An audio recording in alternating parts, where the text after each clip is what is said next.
What a throw by Patrick Mahomes. Tyrone Matthew with the big hit. Mostert out of nowhere. A perfect pass from Jimmy Garoppolo. The Chiefs, the 49ers, are big game bound. Hi, everybody. Welcome to Miami. Super Bowl Sunday, and the big game is finally here. I'm Jack Doles. This is Chris Hagan. You're watching Big Game Bound, a Super Bowl edition live, Chris. All this build-up, it's finally here. We are no longer big game bound, Jack. We are big game arrived. We've been talking about it all season, all the speculation, who will be in. We find out a couple of weeks ago, and then it starts building. We've been here for a week now, and it's almost time to get busy. Niners and Chiefs. Everybody has a prediction, and don't forget, you can get yours. Our Twitter poll is up and running. Let us know what you think, and I will offer a firm handshake to anybody who correctly picks the score of this one, and we'll give ours as the day goes by. All right, so Chris has been in Indy now for 20 years, your 10th Super Bowl. How does this build up compare to some of these other ones you've been to? What's amazing is you always think, well, we've been to a million games, it's just another game. It's not just another game. Each and every Super Bowl has had its own unique personality, its own identity. You think about two proud franchises that have been left out of the big game for quite some time, trying to get back and try to reestablish themselves as the franchise, one of the elite franchises. And really, we expected maybe we would see the Chiefs, so that's kind of been the nice build-up. You have one of the new faces of the league. So I think some of the fans that are just jumping on for Super Bowl weekend, some of the fans in Miami, a lot of those folks have latched on to the Chiefs and Patrick Mahomes, a guy that's one of the most thrilling players to watch in this league right now. 50 years, a half a century. Chiefs fans have been waiting for this moment, and now this day's here, and I feel a really heavy gust of wind that is not letting up. How does this impact this game? The passing game of the Kansas City Chiefs? Well, it's interesting because it's a little more chilly than it's been all week long. And then it hasn't been this windy the entire week we've been here. And you start thinking about the idea of how that will affect, not as wide open that space in there on the field. But could it come down to a kick? Could it come down to a 48-yarder? Can someone need to make a big kick to win the big game? So it'll be interesting to see how that affects it. Right now, I think you can't beat this weather. Folks watching across the nation, they're not crying any tears for us saying it's 63. It's dropped to 63. So I think it'll still be ideal conditions for the game. Interesting to see, though, if this wind will keep up and if that will have any impact. All right, so we've spent this whole week, if you've been watching, you've seen we were live on Radio Row, and we've talked to a lot of incredible guests all week long. We've also had a chance to catch up with quite a few journalists that are here to cover the game, faces that you know, and we wanted some of their predictions. So let's take a listen to some of the Super Bowl predictions from some guys you know. You want to start with a bold prediction for this game? Not really. No? I mean, I think it's a total pick'em game. So I'll say one thing, and I could tell the next guy over there the opposite. You know what I mean? Because either Mahomes goes crazy and they score 40-odd points, or San Francisco does its thing with its defense and its running. But if I had to, I'd say San Francisco by a few, 30-27, something like that. How many different predictions have you given to different people this week? Last one I said 31-27, so I altered it just a bit. That's only 2 times I've done the score. But have you alternated on which team is going to win? No, I've stuck with the West Coast. I'm Seattle guys, so we should be pulling for our division. But I think it'll be fun. The 2 best teams made it. They're different. Mahomes is ridiculous. They got talent all over, speed all over. San Francisco's done what it did. I think my prop bet is Richard Sherman will get an interception. Who wins this game and why? The one who scores more points. I'm a snob when it comes to the quarterback, so give me Patrick Mahomes. I think Patrick is as talented or more so than any other quarterback in the league right now.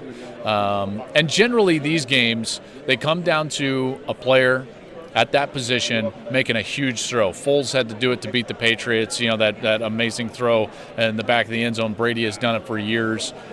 And I think ultimately the guy that I would say, hey, who do I trust more is Patrick Mahomes. I think the Chiefs win the football game. I think they're a way better football team than people think. They're just pointing to Patrick Mahomes. If this was 15 years ago, I would probably pick the 49ers, but with the rules and where space is such a big part of the game today, I think Andy Reid has a complete understanding of that. The challenge for me is, can Kansas City's defense hold on a little bit against the really good San Francisco 49er offense that is so dynamic?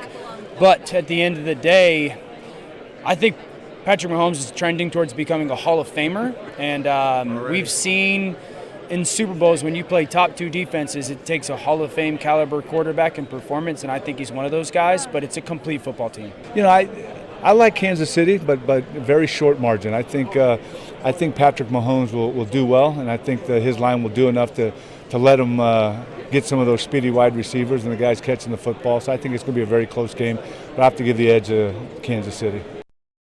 Blown away by the number of Hall of Famers you just bump into on Radio Row. That was Anthony Munoz, Joe Montana. We sat down with Barry Sanders. This week has just been a blast. It's like the Montana Bowl. Remember, obviously made all his Hall of Fame career and resume with the 49ers, but then he finishes things up with the Chiefs. He came one game away from getting to that Super Bowl, so I know he tweeted out when the matchup was set, he had a jersey framed from both franchises on his wall, so he's uniquely qualified. Be interesting to see where his head's at, but I think you got to believe he's going all Niners all the time. Yeah, so a big part of our coverage all week long has been the guy we've dubbed the Wizard, Mr. Wizard. You know what? You wonder what it was like to know Steve Jobs before Apple. You wonder what it was like to know Bill Gates before Microsoft. Well, we get to work with JB Buno, who has been streaming this stuff for us all week long. And you know what? He's so important that you can't let the sun shine on him. He's got his own umbrella. He's like the guy you see on the beach, Chris, with all that white stuff on his nose. You can't get too much sun on that brain. It's very valuable. I need a Mike Ditka cigar right now, actually. I don't know where I can get one of those. But welcome to Big Game Bound, live from Hard Rock Stadium, everybody. Yeah, it's kind of hard to see with all these screens here, so a little bit of an umbrella shade is doing us some good here. We are live here from Hard Rock Stadium in Miami, and a little bit of a special treat for the two of you guys here. You might have heard of this guy. We're about to go to a game day pick from someone that you might have heard of. He's been part of this show before. What's going on, Big Game Bound family? It's your boy, Jared Payton. I got to say right now, man, it's been amazing all week to be here in Miami, especially with you guys and all the people that have watched the show online. We appreciate you. Listen, big game today. So I'm going with the Chiefs, man. I'm going with the Chiefs. 24-17, the Chiefs are getting the dub, and I got Patrick Mahomes as the MVP. I'm just going that way because he can just score at will. I really, in my heart, believe that the 49ers, how balanced they are, they could win this game, but I'm just going with the best player on the football field, Patrick Mahomes. He's going to be the MVP, hoisting the Lombardi Trophy. Appreciate you guys, and I hope you guys have a great time at the Super Bowl. And if you watch the Super Bowl, enjoy it as well. JB, what's up, baby? Let's go. Wow, man, I love it. I love it, everybody. Jared Payton, son of NFL legend Walter Payton. He was with us on Big Game Bound, as you guys know. Now, of course, Walter Payton Man of the Year festivities. He will be in Hard Rock Stadium tonight getting ready for Chiefs 49ers. What do you think of his pick? We're going to get to your picks later on in the show, you guys, but what do you think of JP's pick? KC for JP. First thing I'm going to say, he's got the best excuses for not having to show up to do this kind of stuff. Sorry, I got to go hang out with the commissioner. Sorry, I got to hand out this Man of the Year award. You guys stand on your podium outside the stadium. He's been a blast to work with. But, there's a part of me that totally agrees because Patrick Mahomes is, of all the players that are out here, that's the one guy I want to see play because he's so exciting and he can bring so much to a game. And he can just rip the heart out of a defense so quickly. The interesting thing is we've heard so many people say, Chiefs, Mahomes, Chiefs, Mahomes. If it were that easy, we'd all be living in Las Vegas, right, full-time, sitting by the pool. So, yeah, there's always a wild card. There's always somebody that steps up. And think about on Championship Sunday, Raheem Mostert. Nobody knew his name, right, and then he's like the MVP of that game. So who will step forward and make a play? It could very easily be Patrick Mahomes. We know what a talent he is. But I'm sure there's somebody out there. And like they always say, the play doesn't care who makes it. They just want the play to be made. So that will come. There's usually 4 or 5 plays that will determine an evenly matched game, and this one is a 1.5 point spread. I'll give my pick a little bit later in the show, but I got to tell you right now, Jack, I'm waffling. I've been saying one Really? team all week, and now I'm waffling. Wow. So there's a lot going on in this pasty white head of mine, Jack. We're going to keep it together. We will eventually make that pick, but the good news is we don't have to make it right now. Right. But you probably too many waffles in the morning all week long. I've for enjoyed breakfast? the buffet breakfast, but that's a story for another day. Right now, we want to talk about something special that happened last night. And how special was that to be a part of it, especially with that tie you have with Indianapolis, a guy you covered, a guy you got to watch, Edgerrin James. Yeah, this is a special year, the 100th anniversary they're celebrating. So they're putting 20 people into the Pro Football Hall of Fame in Canton. We already knew 15, and we got the 5 modern era inductees last night. For Edgerrin James, it was his 6th year of eligibility. It was his 4th year as a finalist, and it's been rough on him, waiting every year to see if he'll get that knock on the door. Well, finally it comes. And as you said, I've been in Indianapolis 20 years. 20 years ago, Edgerrin James was wrapping up his rookie year as a Colt, and here we are 20 years later, and he's headed to the Hall of Fame.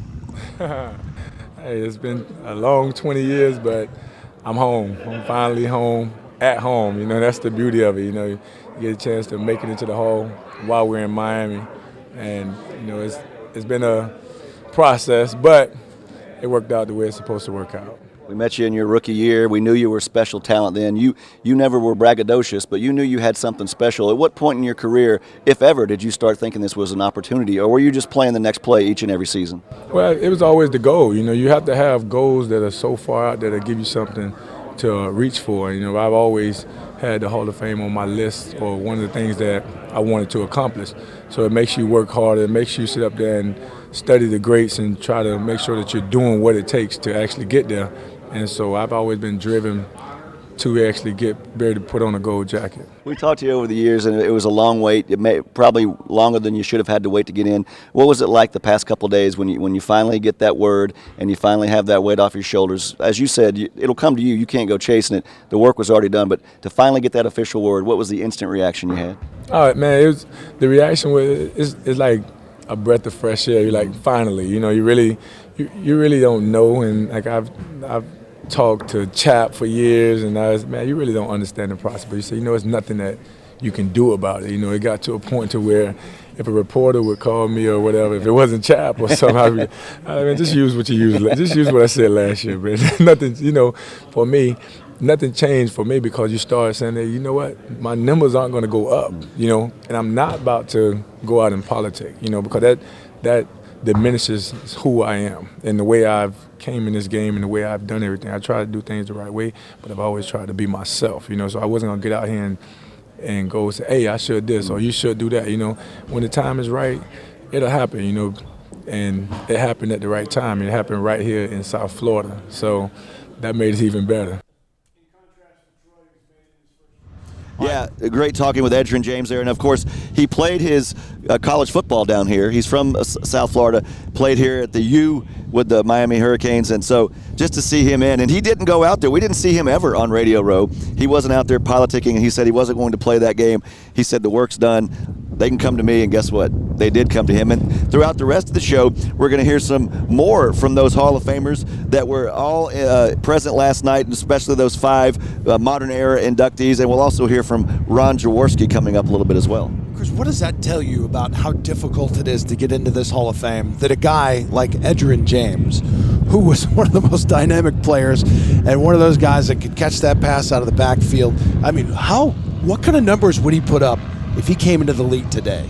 Oh, it'd be unbelievable because he was really a triple threat running back. Obviously, he could run the ball, he could catch the ball, but one thing he even talked about that we didn't have in that piece there was the blocking. He took great pride in that. He said jokingly he wished he hadn't shown them how well he could block because then they had all these, for all the plays, they had him in there blocking. And think about how many times that offense with Peyton Manning was throwing the ball. Edgerrin's in there, he's doing his part, so even in the passing attack, he was helping, and he was a huge part of that. But yeah, and now you think about a guy, Reggie Wayne, his teammate, left out of the mix, was a finalist. So then you think, okay, maybe Reggie gets in next year. Oh, by the way, you've got Peyton Manning eligible next year. You have a long list of guys that will be first ballot Hall of Famers going in next year. So each guy, obviously, if you're in the discussion, you had a tremendous career, but they don't just throw open the doors and let everybody in there. It's called the Hall of Fame, not the Hall of Good. So you have to have that done. That work has to be done, and then you wait. Harold Carmichael, a guy there last night, got in as one of the since they're putting 20 in. That really helped him, and he thought, if they weren't putting 20 in right now, maybe I never get in. And you think about how great Harold Carmichael was back in the day, the very tall wide receiver for the Philadelphia Eagles. So it's special, and glad to spend some time there with Edgerrin and bring that to the folks out there, because everybody remembers what an electric player he was for sure.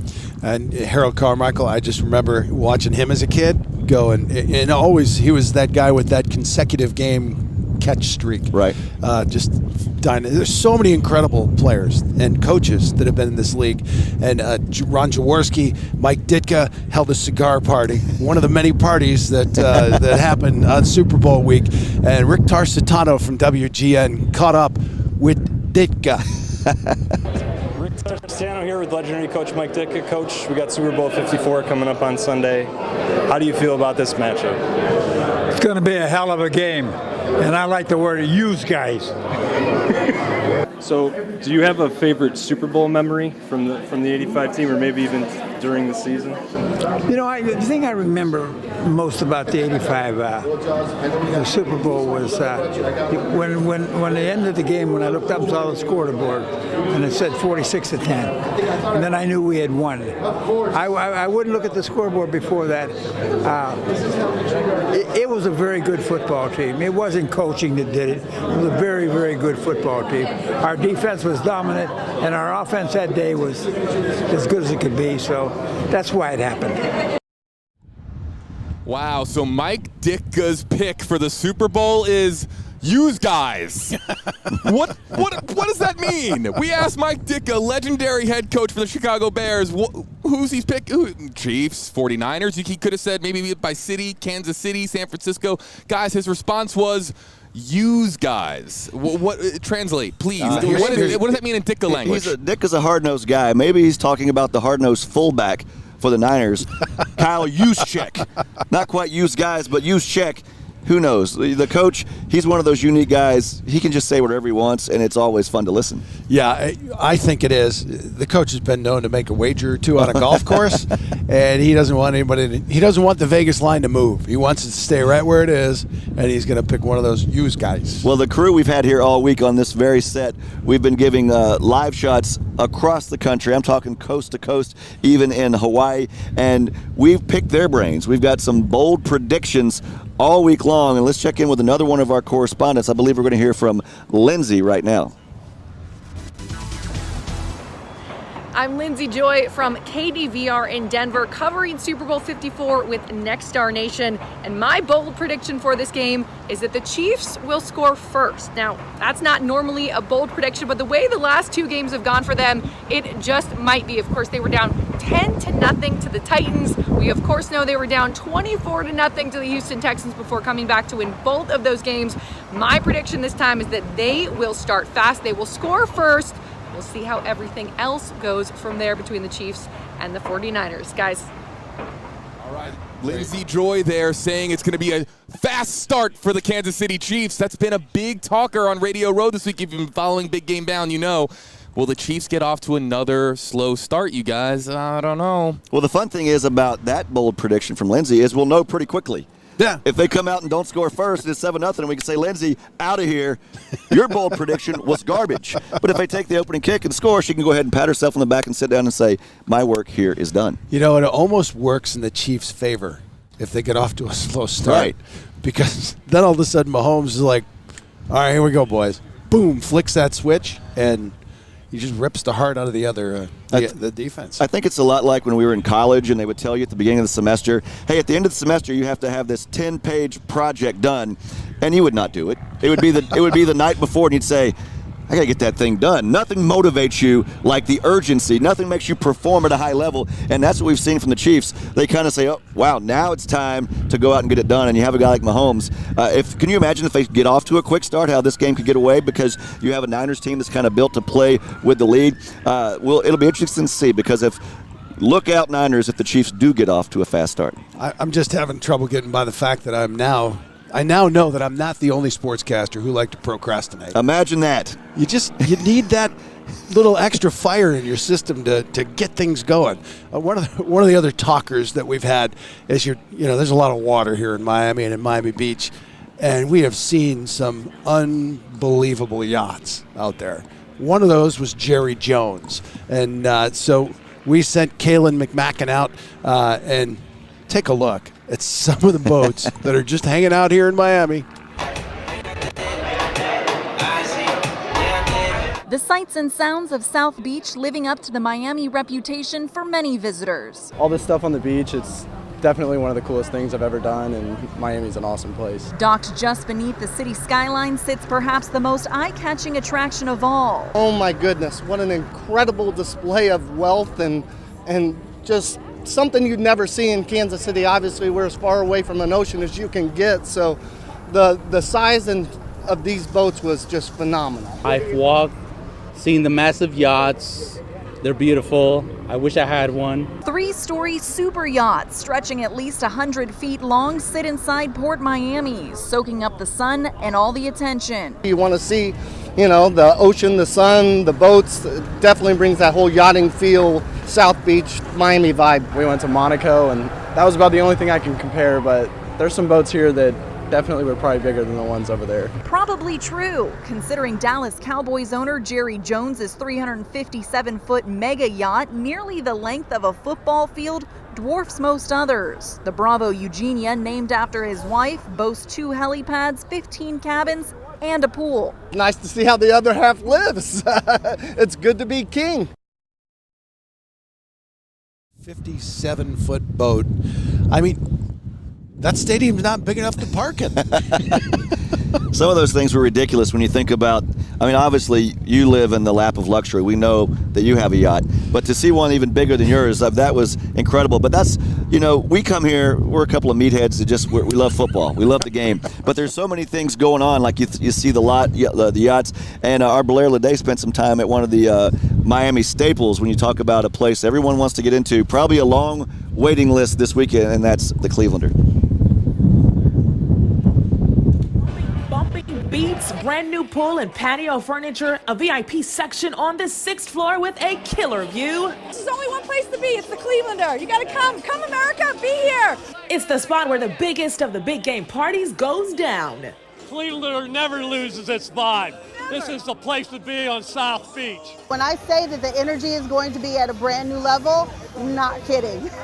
Kimberly Gray Roberts, area senior marketing manager, has been running. The deliveries are constant. The preparations don't stop. So there is no resting, there is no sleep. Partnering with Pepsi, ESPN, and the NFL to perfect a party to remember. You can hear we have the vibe, the energy, the great music. We put on a show. She took us on a tour. First take setting up to film here. And when the Super Bowl kicks off, there will be big screens galore. Alex, do you know how many TVs we're going to have? It's over 40, right? In property total, 40 to 50. Beautiful bartenders will pour up their famous drinks. Clevelander is known for its famous Frozens. So our frozen drinks are bar none. Now the Clevelander is waiting to put on the Super Bowl bash, Miami style. It's a little early right now. We're in the early crowd. We start the party, and we'll let them close it. Blair, where are those frozen drinks? I know. Don't you usually get some samples and bring it back to the crew? Probably wouldn't have traveled very well, though. You think about it, though, 11 Super Bowls now in Miami, more than any other city. And there's a reason, because this place, even if there wasn't a Super Bowl, you come down here and have a great time. There's so much going on. Then you throw the Super Bowl in the mix. You throw the celebrities. You throw all the hype, the build-up, the media. It's going to be hard. It's hard to top this as a location for the Super Bowl. It is, and that's why they keep coming back here, especially sunshine, blue sky on Super Bowl Sunday. Now, it wasn't that way when the Bears and the Colts played here. You know who may disagree with our assessment about there's no better city? What about JB, who lives in Tampa, and that's where the big game is heading next year? Yeah, I can't wait. I just can't wait, you guys, because oh, no, wait, that's the team focus. Yeah, we could talk Tampa Bay Bucks if you want. No, I'm not going to do that to you. We've been talking way too much Tampa Bay Buccaneers football. That's just a joke, everybody. I actually hit the team focus button here by mistake. But, yeah, Tampa's going to be such a great host city, you guys. There's just so much to offer. And don't forget, too, that it's Tampa Bay. And there's such a great area there. It's not just the city of Tampa, Clearwater, St. Pete. They're also going to be rolling out the red carpet. So for all of my friends at WFLA, for everybody watching from Tampa Bay, a lot of love for you guys, and my goodness, the traffic's not going to be great this time next year in the Tampa Bay area, but at least we're going to be a great host city on a international stage for Super Bowl 55. Again, at Raymond James Stadium in Tampa. Pretty neat. Yeah, I mean, Florida this year, Florida next year. You won't hear me complaining. But yeah, I think I've been to a Super Bowl before in Tampa. It was very well done. And they have up there near the media center, the upcoming cities, they all have some booths set up, and you can tell they've been planning. They're not just going to wake up, like us, in 6 months and go, oh my gosh, we got to get ready for this.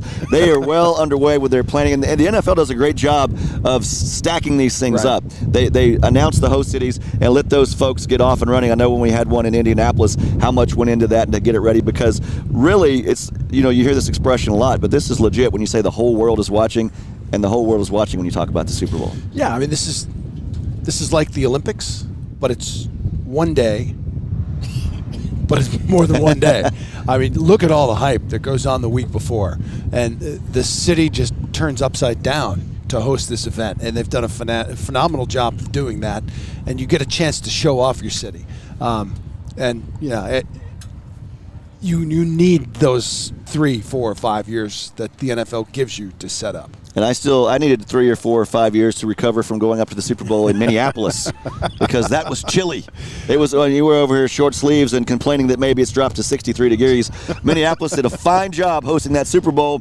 One thing you can't control, that's the weather. Right. So yeah, it's great to see how when you build these new stadiums, they kind of reward you with getting you a Super Bowl. But I think, like JB says, when you talk about Tampa, New Orleans, Miami, those are the cities that the teams like to come to. And the fans, imagine you book those tickets in advance, you want to see your team. And if you're just coming down here because you want to be part of the spectacle, these are great destinations for sure. Yeah, it doesn't matter what team's playing in it at that point. How many people are coming to Florida anyway? And especially Miami Beach. I wonder how many people have gone to Disney this week, right? I mean, or taken in just everything that the state of Florida, the Sunshine State, has to offer. Not just going to, South Beach and hanging out here in beautiful sunny Miami, but there's so much here between Universal and Disney. There's fishing, there's diving. I mean, you could really make this a vacation. And oh yeah, when Sunday rolls around, if you've got about $5,000, $6,000, $7,000 left over, yeah, you can go to Super Bowl 54 right there at Hard Rock Stadium in Miami. But yeah, Tampa guys, very, very excited to be a host city next year.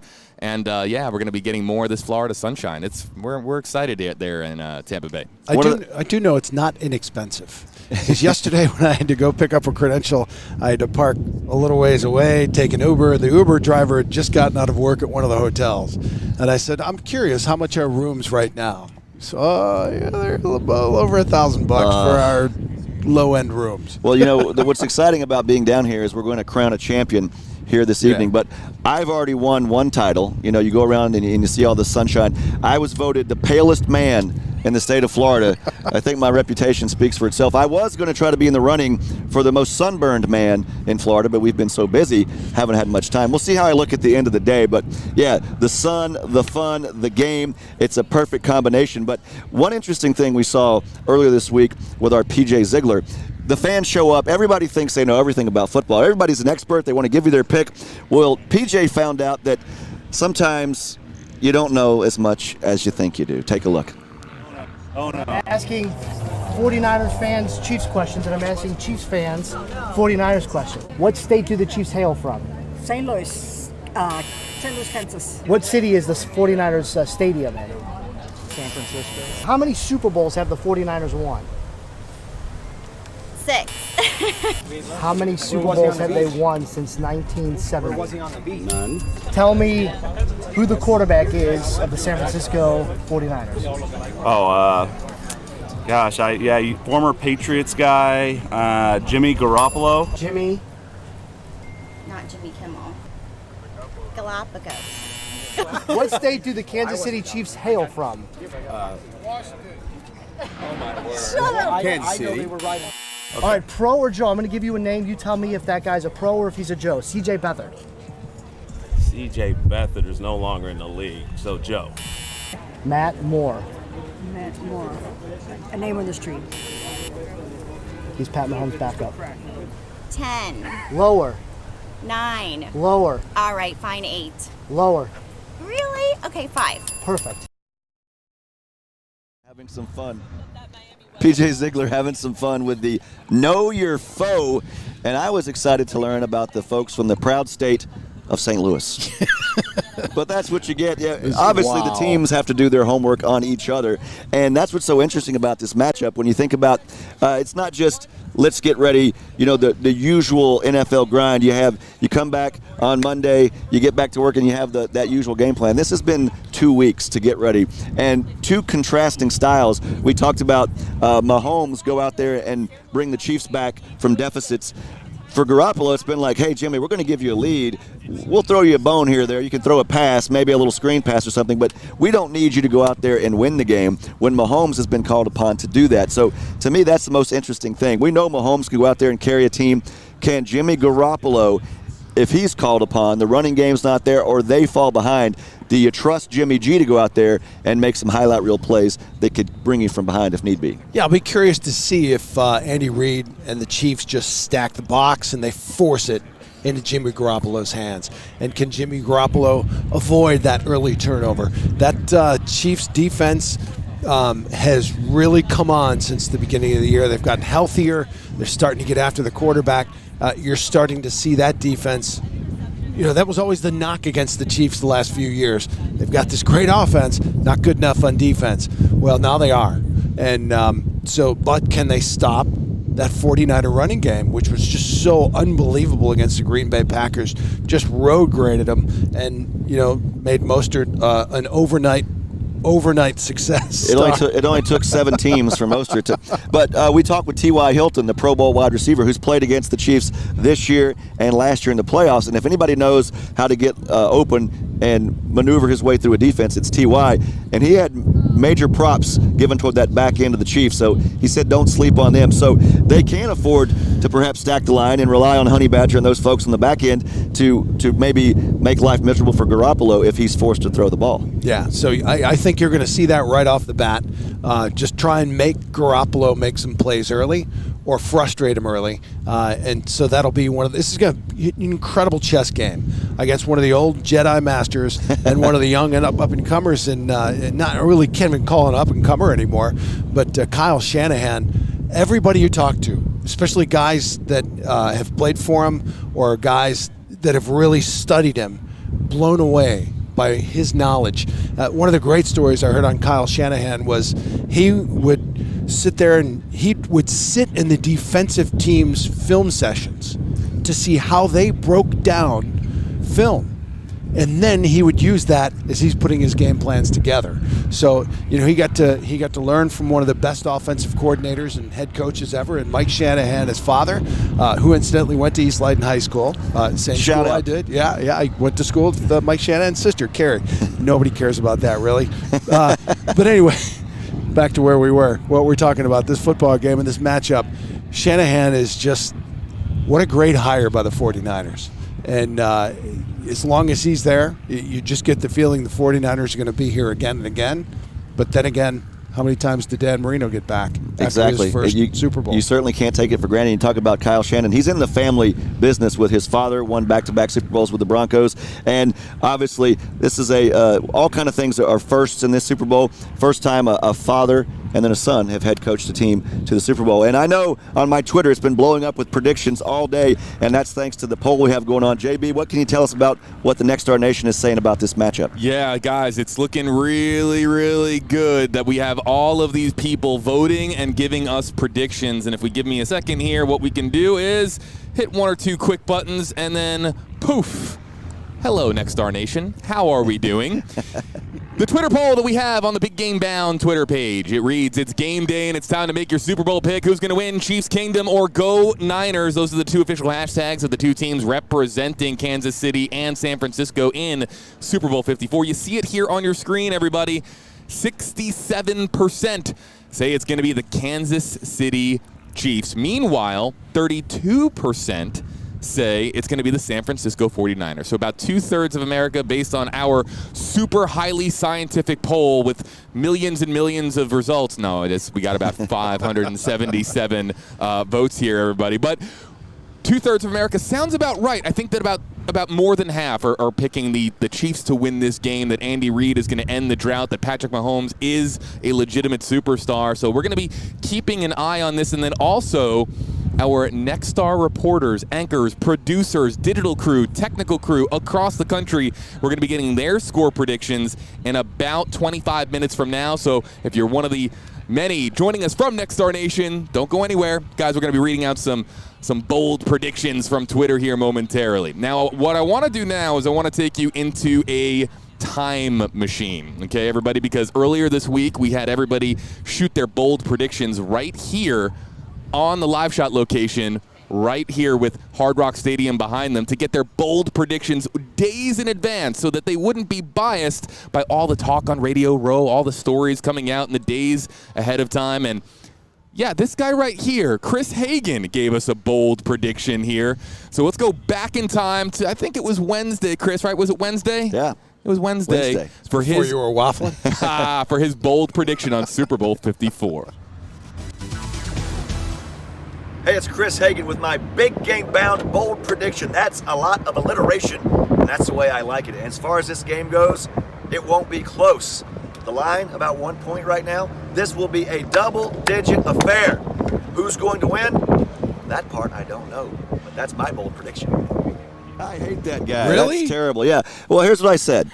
It's funny you use the term waffling, because when I go on road trips, I told my cohort, I said, when we go to the restaurant to get breakfast, I never know if I'm going to get pancakes or French toast. I don't know until she finally says, and what are you having? And then whatever comes out, I say it. And that's the way I feel about this game. But here's why I'm going to make some sense of that nonsense. I think if the Chiefs get a big lead, like we talked about, maybe they could. If they score first and get a lead, I don't think the Niners can come back. If the Niners get the big lead, I don't see the Chiefs coming back this time, because if the Niners get the lead, they've got a stout defense. They're going to run that football. You're not going to have as many possessions to come back if the Niners get a 10-point lead, something like that. I think they'll burn clock. They got Tevin Coleman back healthy. They got their running backs at full strength. Mostert, we talked about him. I think whoever gets this lead, I think they're going to keep that lead. So even though this is only the 4th time in 54 Super Bowls the point spread has been less than 2 points, they think it's a really tight matchup. I think this game is going to get away, and one team's going to say see you later and win by double digits. Really? There's my bold prediction. But as you noticed, Jack, I still didn't say who I think is going to win yet. It's up there. It's running around. It'll jump out, and we'll say it when we're called upon. This has worked out quite well. It's almost like back in time you knew that you were going to be on Big Game Bound this Sunday to make your bold prediction ahead of your official prediction. Wow. JB, that's giving me way too much credit. Been waffling for a while. But I will tell you one thing that I did a little bit earlier this week, JB, if we get this one called up, and it was really fun because as we heard people talk about Patrick Mahomes, he's already a household name. You know, MVP, one of the stars of the league. But over the years, we see guys become household names overnight, regardless of how unique their name may be. A Brett Favre, a Ben Roethlisberger. Right. Perhaps Jimmy Garoppolo could become a household name. It's a fun name to say, Garoppolo, but as we found out, Jack, Garoppolo, not so easy to spell. Let's go ahead and spell Garoppolo.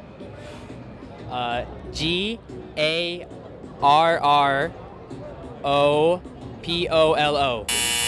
G-R-A. G-R, you left out a vowel. G-A-R-R-A-P-O-L-O. G-A-R-A-P-A-L-L-O. You got too many A's in there. Try again. G-A-R-O-P-A-L-O.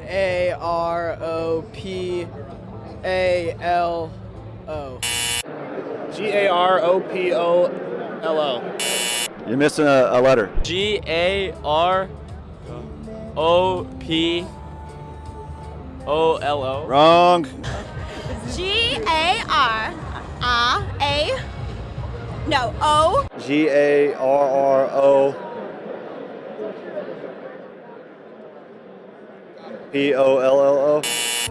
G-A-R-O. P-O-L-O. P-P. P-P-O. G-A-R-O. G-A-R-A-P-O. Wrong. Start over. L-O-S-E-R. Oh. G-A-R-O-P-P-O-L-O. Let's check his work. He got it. Yeah, that was a lot of fun. And to prove that we never rehearse anything, Jack doesn't know this, but now I'm going to ask him to spell Garoppolo. Jack, what do you got for us? Garoppolo. He listened. Oh, he listened. He listened. The crafty veteran JB. Jack I could tell he was trying to memorize that. I want to thank the guy that was wearing the jersey. I'm glad you put it at the beginning, but we've probably spelled it a few times on our supers. Well, it's tough when actually a backup quarterback that's in the quarterback room all the time. When I asked Beathard, I said, hey, he said, oh my gosh. He goes, I should know this. And it's just one of those things. There's a lot of R's going on, a lot of P's and a lot of L's. So now when you're getting ready for your Super Bowl party, everybody's trying to get something going on. You got the countdown to kickoff. Throw the Garoppolo Spelling Bee Challenge, and you can amaze your friends and astound everyone. So where did he go to college? Eastern Illinois. Who else went to Eastern Illinois? Tony Romo. Yeah, who else? Wow. My former sports director, Ray DeLesio. Yeah, he's not who I was thinking of. Sean Payton, too. Oh, that's right. Think Eastern Illinois, tiny Eastern Illinois, and they've thrown those three guys into the NFL. It's pretty incredible. It shows you when you have the talent, when you have the skill, they will find you no matter where you are. If you went to the University of Miami, like an Edgerrin James, or in Eastern Illinois, that's why they have the scouts, the combine. They leave no stone unturned. If you got the goods, it's a meritocracy. Show me what you can do, and you'll be on that field. So we'll touch on this. It's a little off script here, but you're covering the combine every year. From the time you started in Indy till now, can you believe that guys running around in tight clothes has become that big? That's what's unbelievable, and it tells you about the insatiable appetite for football. And that's why it'll be interesting to see next weekend when the XFL gets started, the second inclination of that. Everybody, even in the offseason, people always want to talk about football. And now the combine, they let fans inside to watch. It's a prime time affair. They're showing you here we go now with this shuttle run. Who cares about the shuttle run? Well, there are people out there watching. And think about the mock drafts. Everybody has those things stacked up. As soon as the season ends and you pencil in teams, like the Bengals in the first pick. I saw a guy wearing a Joe Burrow Bengals jersey. He already had that prepared as if the Bengals will draft Burrow out of LSU and go from there. So yeah, so much hype goes into every event, and with good reason, because this is a uniquely American sport. And you go to the combine. It's amazing too, because I always tell people in Indianapolis, I go, if you're walking down the street and you think you just saw, Andy Reid, if you think you just saw Joe Burrow, you did. It's not somebody that looks like him, like Billy Bob Thornton. Yeah, it's the real deal. They're in town. We need to get the lookalike of Billy Bob Thornton on the show. But yeah, it's amazing how much football is beloved. And as you said, let's get him out there in shorts. What about the famous picture you see all the time of Tom Brady in his tighty-whitey underwears, and he's being weighed in and like, this guy's going to be the greatest quarterback of all time. But Bill Polian told me one time, on a serious note, he said each and every year when those doctors go and pry and prod all over these guys, each and every year they find at least one player that has a serious health condition that has somehow been undetected. So, you don't want to treat them like a commodity, but they are. You're investing millions and millions of dollars in these folks, and you want to, if you broke your arm in third grade, they're going to know about it. And it's amazing to me, being in the Michigan market and covering the Lions, it's become an almost every other yearly thing where when they're out of it, the talk shows, people are talking about, let's see how bad we can get now so we can get a better pick in that draft. Let's lose out, yeah. And this year it was the race for Chase. And that started as soon as they were below 500. Well, what's interesting about that is you talk to current players, and they won't know part of that, because if a guy's on a roster now, he says, why do I want to make our draft stock better and have better athletes come in here and take my job? I'm trying to play for my job. Right. This is my career, so I'm not going to lose anything. I'm putting stuff on tape to try to stay on this team or get on another roster. And you saw how with Raheem Mostert, you never know what roster you may land on. So every day is important. The fans may say, what'd you win that game for? Well, I won that game because I'm playing for my job and my career. Sometimes you are playing for the name on the front of the jersey. A lot of times you're playing for the name on the back. Yeah, and we've seen a lot of guys out here that played for both. And when you're playing for both, you can have these unbelievable careers. And, Ed wasn't the only one you got to talk to last night. First, tell me about that setting. How cool was it? Because you're sitting up there in those chairs where he was introduced as Hall of Famer, and you got that one-on-one in that moment. It was amazing because when you don't realize things as they're going on. It's when you look back on them. I remember Edge coming in as a rookie, one of the most explosive players, and the Colts took some heat for not going the route of Ricky Williams, who came out in that draft, another running back. They went with Edgerrin James. Like, what? Ricky Williams is the next Earl Campbell. Well, Bill Polian, he decided to go Peyton Manning over Ryan Leaf. Turned out to be a pretty good decision. Yeah, I would it was say. all right. Yeah. And then he goes Edgerrin James over Ricky Williams. So the back-to-back drafts, huge decisions that led to the great run the Colts had in the 2000s. But to see a guy that you remember as a 21-year-old kid come into the league, and now here we are 20 years later, and he's at the pinnacle of the sport he's loved since he was a little kid. I mean, I got goosebumps and hearing him talk about the journey and some really thoughtful things he would say. And we'll have the entire interview, the 7-minute interview with Edgerrin online at some point. We'll get that out to the Next Star Nation. But just all the things he's learned. I remember talking to him as a rookie and talking to him now. A lot of water under the bridge, but still the same guy, class act, and it was really amazing. And then to see, as we talked about, 20 men going into the Hall of Fame this year, and I believe they had 12 or 13 of those 20 last night. You know, Bill Cowher, Jimmy Johnson, guys like that we'll hear from coming up in a bit. You think about the history of the NFL. They've been celebrating the long legacy, 100 years of pro football, and you see there are the pages of history right in front of you. Yeah. They're telling stories about what they remember. Cliff Harris talking about Tom Landry stories, and you realize how, you know, the family tree, if you will, of football that just connects. Paul Tagliabue, that meant so much as the commissioner of NFL, and to be in that same room, I felt like an idiot for one thing. I'm like, I don't belong in this chair next to you, Edge, but I'm going to sit here for a second to talk to you. So yeah, it's amazing when you think about people who love football like we do, and to be among those greats, and to see, remember them, watching them, even as kids, watching them, and then as adults, and move into where they are now in their lives. It was really special. Yeah, one of the great parts about this job is we get to be the proverbial fly on the wall sometimes, and you get to hear some of these stories from people. I know Edge wasn't the only one you talked to. Let's tee up for our viewers right now some of the other conversations you were able to have. Yeah, let's hear from a couple of guys who were among the 5 that were named as the modern era, and they talk about, you know, you get that knock on the door from Mr. Baker about if you're going to get in or not, and we had some fun things hearing about how these folks made their way and got the news. You know, my knock experience was, you know, I wanted Mr. Baker just to wait a little while. I wanted him to knock 2 rounds of knocks just to let him feel what I've been feeling the last couple of years. And, you know, I wanted to keep my power and my control. So after the first knock, I went and told my family, yo, this is the knock. So, you know, gather around, let's answer the door. And shook his hand, and it was a great handshake. I was extremely excited, and I got a phone call prior to that from someone who may be in the room here, but I couldn't answer, and, you know, but I was glad it was him and it wasn't David. So, yeah, when I heard the knock on the door, I knew it was time, and I'm extremely honored to go in with all of these fine gentlemen here on the stage, and it's truly a blessing to be recognized with some of the greats. You think about those guys that have played with the ultimate pressure, playing on Super Bowl stage, and they have that power to go up there and say, I'm going to make a play. I'm a starter. I was the best player on my high school team, my college team. I was a stud in the NFL, and now you're helpless. I'm a finalist, but it's almost waiting. And is that not coming? And they, you know, Baker's such a big man. They joke. One of the guys joked that when he heard the knock, he wanted to make sure it wasn't on the door next door.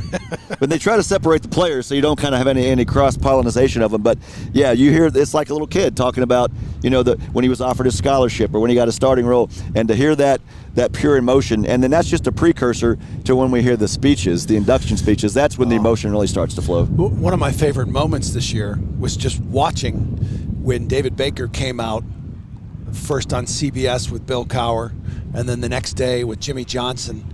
And as soon as they saw him walk on the set, you could see these guys just start to lose it. And then they just, you know, it took a while for each guy to compose themselves. And that's the beauty of it. Here are these big, strong leaders of men, and you can see in that moment what that means, that they know that they go into Canton. It's a long journey. Now, I talked to David Baker last night off camera, and I don't know if I'm breaking any news or going to get in trouble or get sued, but I did say to him, because you had Jimmy Johnson with the Cowboys, Cliff Harris Cowboys, you have all these Steelers going in. I said, no brainer, right? It'll be Steelers and Cowboys in the Hall of Fame game. And he said, we'll know in a couple of weeks, but he goes, yeah, I think Steelers. Well, for sure Steelers. So if you're a Steeler fan, you want to go over there anyway for the Hall of Fame, start booking those tickets because it looks like they'll be playing over there as well.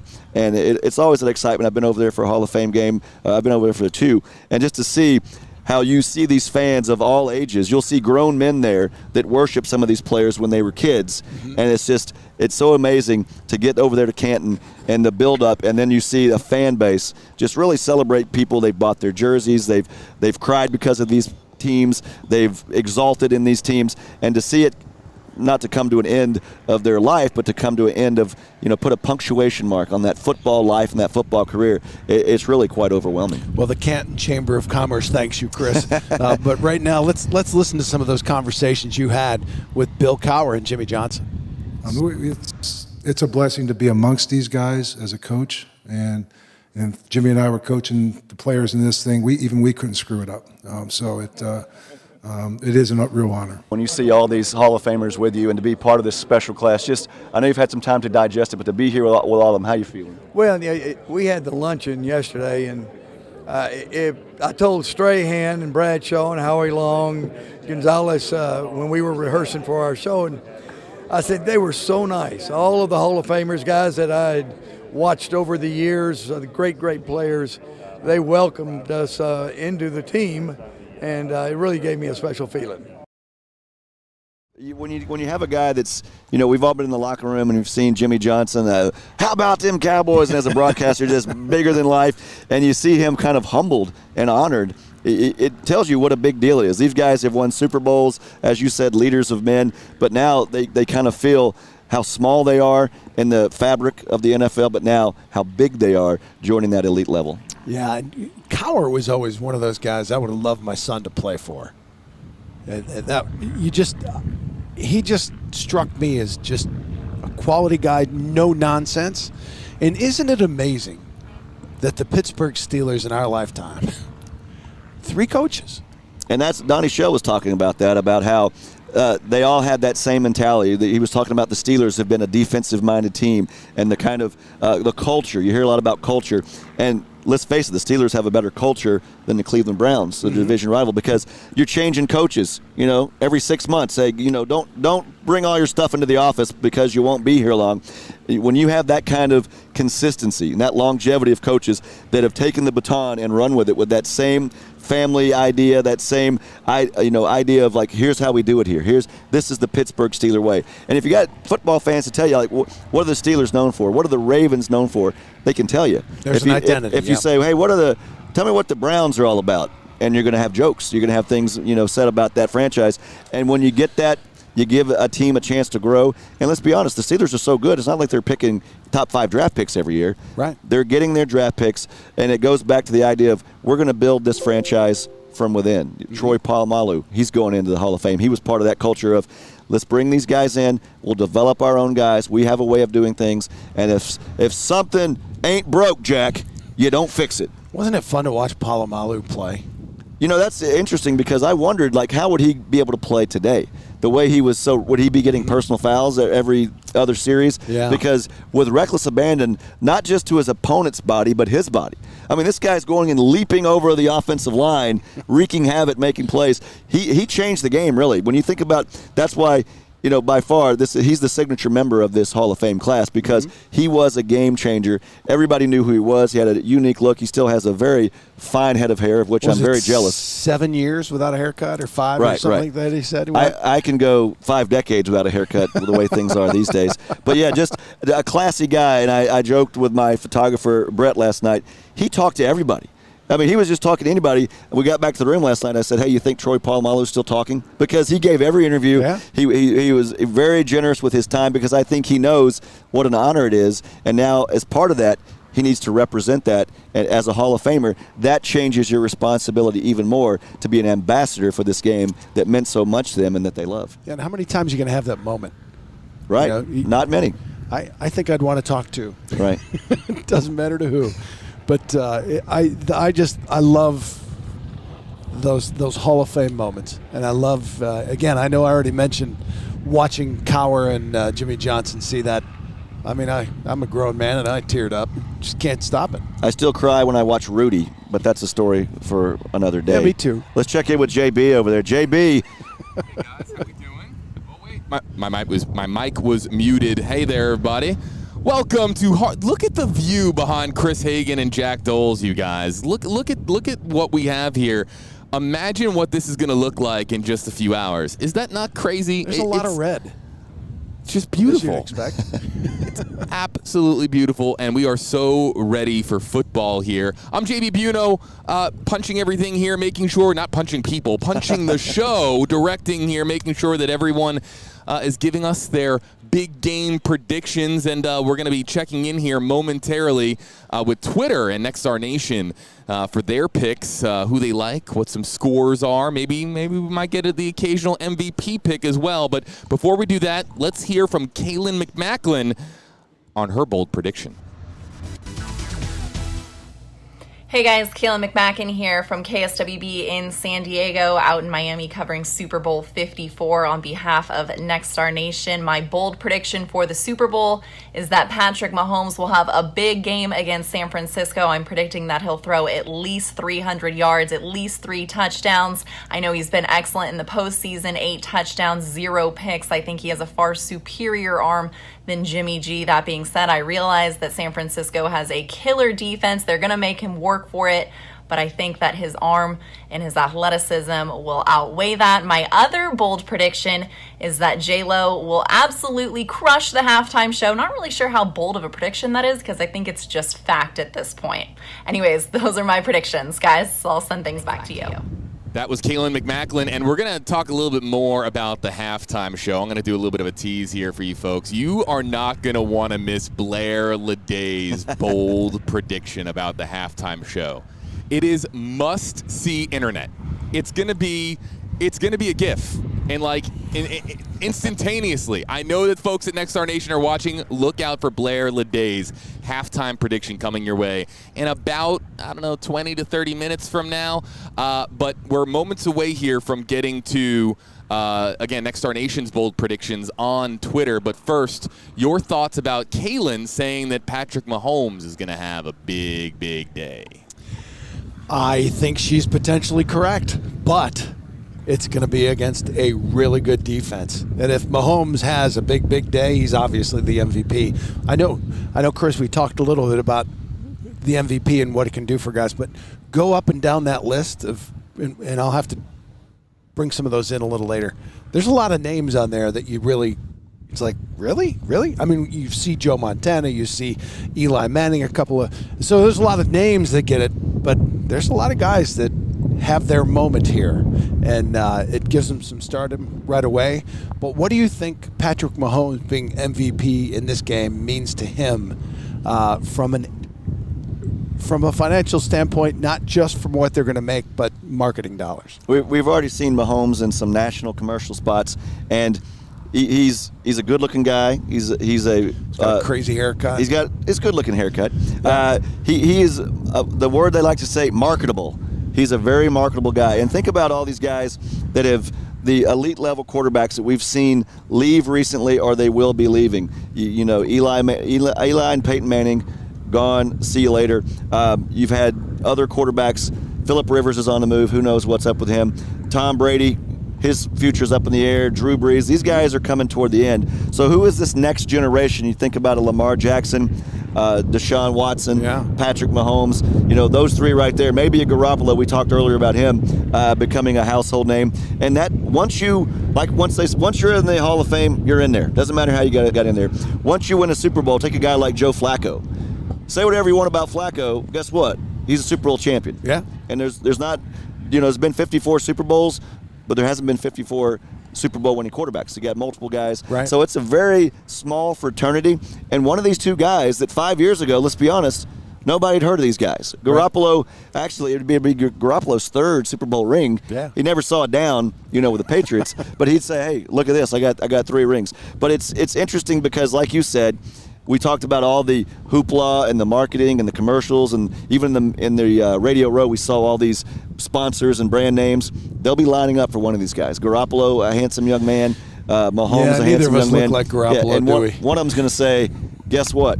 I'm a Super Bowl champion. Never take that away from me. Building on the next generation of superstars. And these two are a couple of guys that can be faces of this league for another decade plus. Yeah, and again, Mahomes just that must-see TV. Must-see TV is JB Buno. Must-see streaming. Well, that's what I don't know. I don't know how bold that last prediction was. I know mine was garbage, but saying I think Mahomes will have a big. That's like saying in the 90s, I think Michael Jordan could go out there and score a bunch of points and be the MVP. That's my bold. I'm gonna go on a limb there. You can say that the same thing about J-Lo. Doing a great job. I bet J-Lo's going to be exciting to watch. What was cool out here, Jack, as we were doing our live shots throughout the week, we would get to hear the rehearsals going on. And I'm not going to be anybody's spoiler and give it away, but you're going to recognize and know these songs. You're going to be excited. Just not even being able to see it, just to hear it. There's going to be fantastic fireworks. There's going to be imagery. And we're going to talk. It's going to be a spectacle. And we're going to talk halftime show in a little bit. I want to get to Next Star Nation's predictions here. We promised that at 1 o'clock Eastern time we would be going to some of these. You have some colleagues at Wood TV. Justin Kohler, am I saying that correctly? Kohler, excuse me. Hey there, Justin. We see you. He says, hey, Next Star Nation, here's Wood TV's team weekend daybreak predictions for the big game. He gave us a full screen. Look at this. We have a spry-looking young man. Now, that's Justin, 37-28 49ers. We have another gentleman, I think in your sports department, 35-22, and then a young lady here. I don't see any names, but 27-17. But hey, big kudos to your great team at Wood TV in Grand Rapids. Justin's a Browns fan. Okay. I do have to tell you that. All right. How about plenty of time on his hands? How about Aaron Nolan? We know Aaron Nolan from Newsfeed now, KARK. We see you, Aaron, here at Big Game Bound, live from Miami. He says, for what it's worth, my pick, go Niners. He says it's going to be 30-27 Niners. I think if you do a deep dive, and you'll find out that they must have more Arkansas players than the Chiefs do. How about some love for my former news director? Let's see here. I want to bring this up if I can. I'm just trying to find my mouse. It's so bright here. I can't even see my cursor, you guys. There it is. This is Chris Best, Biker Dad. He's part of Next Star Nation, news director at my former station, WKRG in Mobile, Alabama. Shout out to everybody at WKRG News 5. Where was his bold prediction? It was right here. There it is.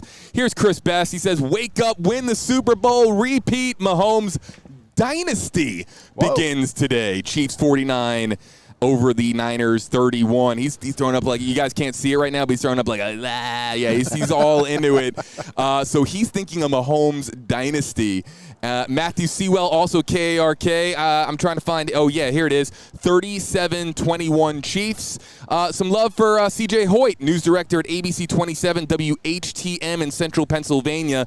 Hey man, Next Star Nation, he's using the hashtag, and he's using hashtag Big Game Bound. His Super Bowl pick is the Chiefs, 41-24. How about that? All right, let's just refresh this really quickly. I'm going to refresh this, you guys, to see some of the ones that have come in here in just the last few minutes. Will Armbruster, I don't know what city he's from, but he's saying, I'm taking Chiefs 24-21, hashtag Big Game Bound.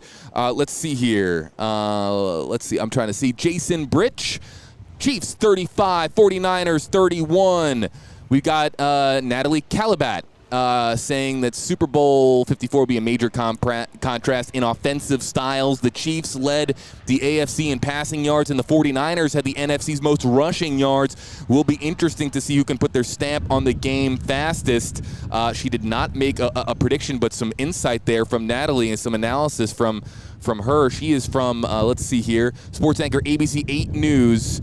And she says Trojan for life. Ryan Reynolds, that's a great name. Ryan Reynolds, not the actor Ryan Reynolds, but some big-time celebrities chiming in. Yeah, no. Next, Next Star Nation's Ryan Reynolds saying the Kansas City Chiefs will be taking Super Bowl 54, 31-26 over the San Francisco 49ers. Let's do three. We'll do three more here. Angela Taylor on Twitter 19 minutes ago saying Chiefs 31 over the Niners 31. Or excuse me, Chiefs 37 over the Niners 31. It's so hard to see. It's so bright, you guys. Alexis Wainwright saying San Francisco winning 41-38. 41 is like a number, you guys. It just keeps popping up here. 41, a popular number here in our predictions. And then lastly, but certainly not least, let's pick one more out here. How about, let's see. I'm going to scroll all the way down. I'm going to go all the way down. Oh, there's Chris Hagan. I see you, Chris. I see you on Twitter. Thank you. How about Todd Sullivan? I know defense wins championships, but I think it's going to be KC 33, San Francisco 49ers 24, and I believe that this is from WFLA, right?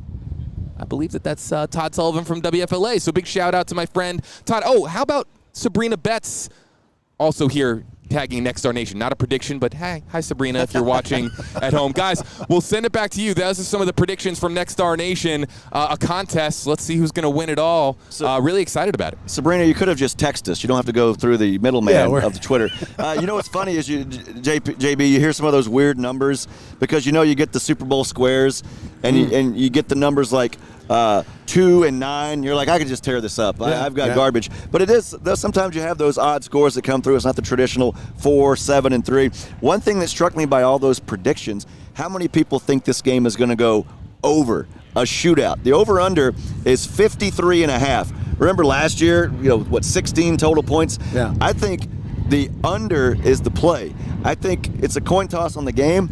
I think they've really set that bar high, playing off America's idea that it's going to be 41-40. I think there's going to be lower scoring.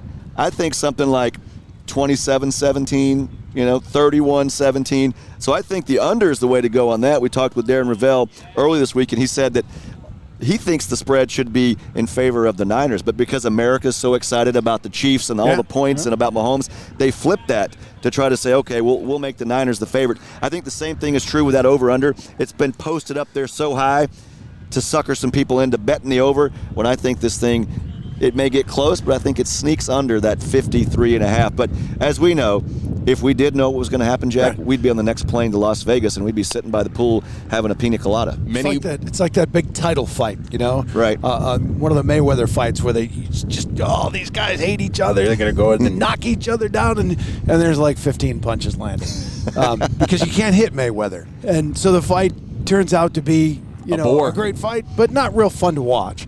Snooze fest sometimes with Mayweather, but oh my good, don't get me into boxing, you guys. That's my favorite sport. He's a Grand Rapids guy. What about in the MMA with Conor McGregor? All the build up to that fight a couple of weeks ago, and he comes out there, and 40 seconds later, see you later, cowboy. Thanks for playing, JB. I know we're getting to some of our bold predictions, and actually, this next one we have coming up from a guy from Cleveland, one of our colleagues. He has some information that may help you on one of those prop bets when you think about an individual, which way you're leaning, maybe something you could sneak in there. Let's see what PJ Ziegler has to say about that. This is PJ Ziegler with the big game bound bold prediction for Super Bowl 54 between the Chiefs and the 49ers. Patrick Mahomes breaks the quarterback rushing record. And by the way, all he would need was 65 total yards, and he would beat out Steve McNair.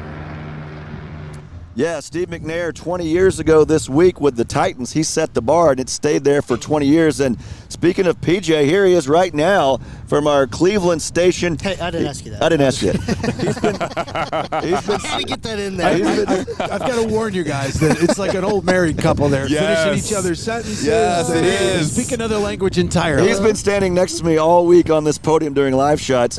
If I hear his voice again after today, that's going to be it. I'm going to jump off this thing. But yeah, PJ, it's been fun as we've been all around. We've been in every venue. We've been inside the stadium. We've been at Radio Row. We've been in the Super Bowl experience. We've been up here in this podium talking about it. And it's nice to know the talking is almost done.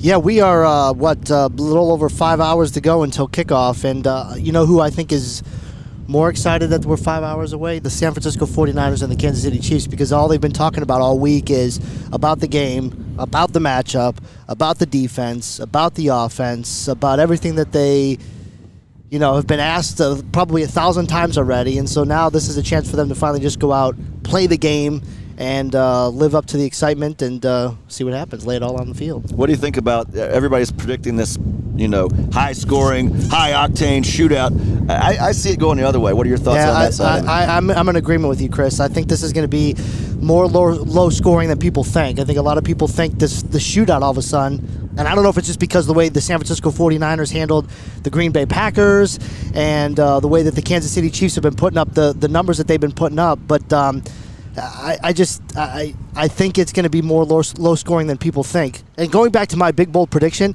could you imagine all these Super Bowls with all these quarterbacks that have been there, that have been some of the best, some of them with their legs and obviously with their arms, but that all you need is 65 yards to break that quarterback Super Bowl rushing record. I think that's incredible. And the fact that it's held up for 20 years now, I think is even more incredible. All right, PJ, you're working in Cleveland, so you come to us from there. Sorry about that. Hey, our Super Bowl is the NFL draft in Cleveland, so our Super Bowl is coming up in a couple of months here. So with that in mind, I mean, we're seeing Kansas City and so much red out here, and how fired up the kingdom is now that they're ending a 50-year drought to get here.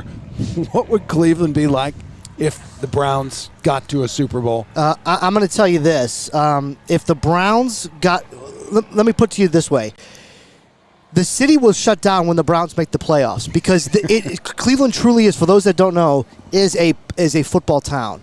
And when they were really good back in the 90s, or I should say the mid to late 80s and the early part of the 90s, that town was buzzing. I mean, that town. I remember going to the stadium as a kid. My dad would take me to the game, and I mean, growing up, I thought. The only thing I knew about the Browns was the playoffs, was the postseason, going to the AFC Championship game, and you kept thinking to yourself, gosh, how much longer before they knock that door down and finally get that Vince Lombardi trophy, and it just never happened. But, the way that this town is in Cleveland, when the Browns get to the playoffs, you will see nothing like it in the world. I mean, that town, when the team was 1-31, they held a parade. I should say when they went 0-16, the city held a parade. I mean, fans actually gathered to hold a parade to celebrate that moment. Hugh Jackson jumped into a lake to cleanse himself of that 0-16. I mean, that's how passionate Browns fans are and how important football is in Cleveland. So if they ever get to the Super Bowl, look out, because it will be off the wall. And there are Browns fans that have been Browns fans for a long time that will come out of the woodworks to show off their spirit. Okay, the show's over now, PJ. You've just talked for 6 minutes. I didn't ask you about that, but go ahead. The Browns had Bill Belichick and Nick Saban on the same staff in the mid-'90s and somehow messed that up, so I'm not going to give you too much credit. But coming into this past season, there was so much excitement. Baker's the guy, OBJ, Freddie Kitchens, all that talent, all that expectation. In a brief statement, if that's possible from you, PJ. You want the reader version, right? What went wrong with the Browns? How did it go so sideways? Well, they brought in a first-year head coach, Freddie Kitchens, and I think he was in over his head. That was the big thing. And obviously, everything starts with a quarterback. Baker Mayfield regressed this year. And when he regressed, it was a trickle-down effect. Odell Beckham didn't have the year he wanted. They couldn't get the ball to him, especially in the red zone situations. And it was just a snowball effect, and it just trickled right down from the very top to the bottom. And now you see more changes in Cleveland again. Another head coach. This is the fifth head coach that the Haslams have hired since they took over ownership in 2012 or whatever it was. So that's where we are. PJ, we've seen some comments this week where Baker said, put my foot in my mouth, and you mentioned he'd regressed. Do they still believe he's the guy that can lead them? He was a great, incredible college career, one of those walk-ons who, went on to win the Heisman Trophy. But is he the guy that can do this? Does he sit back, quit doing commercials, and just focus on football? Yeah, and it's funny that you bring up the commercial thing, because that was brought up a lot in Cleveland about, how Baker Mayfield was doing all these commercials. But to his credit, he did those in the offseason and the summer. They were taped. It just happened that they were always constantly running, and so people just kept, piggybacking off of that idea that, well, he was out making commercials, that's why he has regressed. But Baker has said, listen, I need to work harder in the offseason. I need to be ready to go. And I think one of those things with the Browns, they do believe he is the franchise quarterback. They do believe he's the quarterback of the future. And I think when they did this coaching search, one of the big things was, how are you going to fix Baker Mayfield? How are you going to improve this offense with Baker Mayfield on the center? So they are firmly entrenched with Baker Mayfield moving forward. And they certainly believe that he's the guy that's going to take them to the promised land when that time comes. All right, JB, what you got? All right, you guys, so we have been streaming now for Check your mic. That would do it. We've been streaming now for about, I would say about an hour and 15 minutes. Hello to you live from Hard Rock Stadium here in Miami Gardens, Florida. Beautiful here for Super Bowl 54. Kickoff tonight, 6:35 Eastern Time. Now, we're always constantly engaging a new digital audience out there. You might be watching on an app. You might be watching on a website. You might be watching on Facebook Live. You might have missed it at the beginning of the show. One of our co-hosts, part of the family here at Big Game Bound, is Jarrett Payton, WGN reporter, and also the son of NFL legend Walter Payton. We're going to go back to his prediction, his Super Bowl pick, who he likes in this game, because I have something a little bit extra for you afterwards. Let's take a listen to, again, Jarrett Payton, WGN in Chicago, making his Super Bowl prediction. What's going on, Big Game Bound family? It's your boy, Jarrett Payton. I got to say right now, man, it's been amazing all week to be here in Miami, especially with you guys and all the people that have watched the show online. We appreciate you. Listen, big game today, so I'm going with the Chiefs, man. I'm going with the Chiefs. 24-17, the Chiefs are getting the dub, and I got Patrick Mahomes as the MVP. I'm just going that way because he can just score at will.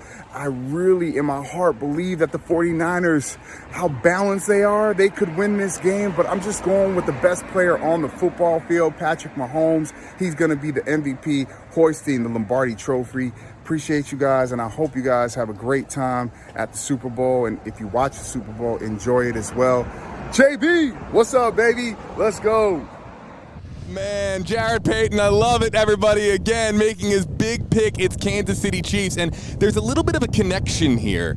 This is so bizarre, but I want you to just, if you missed this earlier this week on Big Game Bound, riddle me this. Would you believe that somebody here on this live shot podium used to babysit, yes, babysit Mr. Jarrett Payton for NFL legend Walter Payton? Let's take a look at this. Here it is, everybody.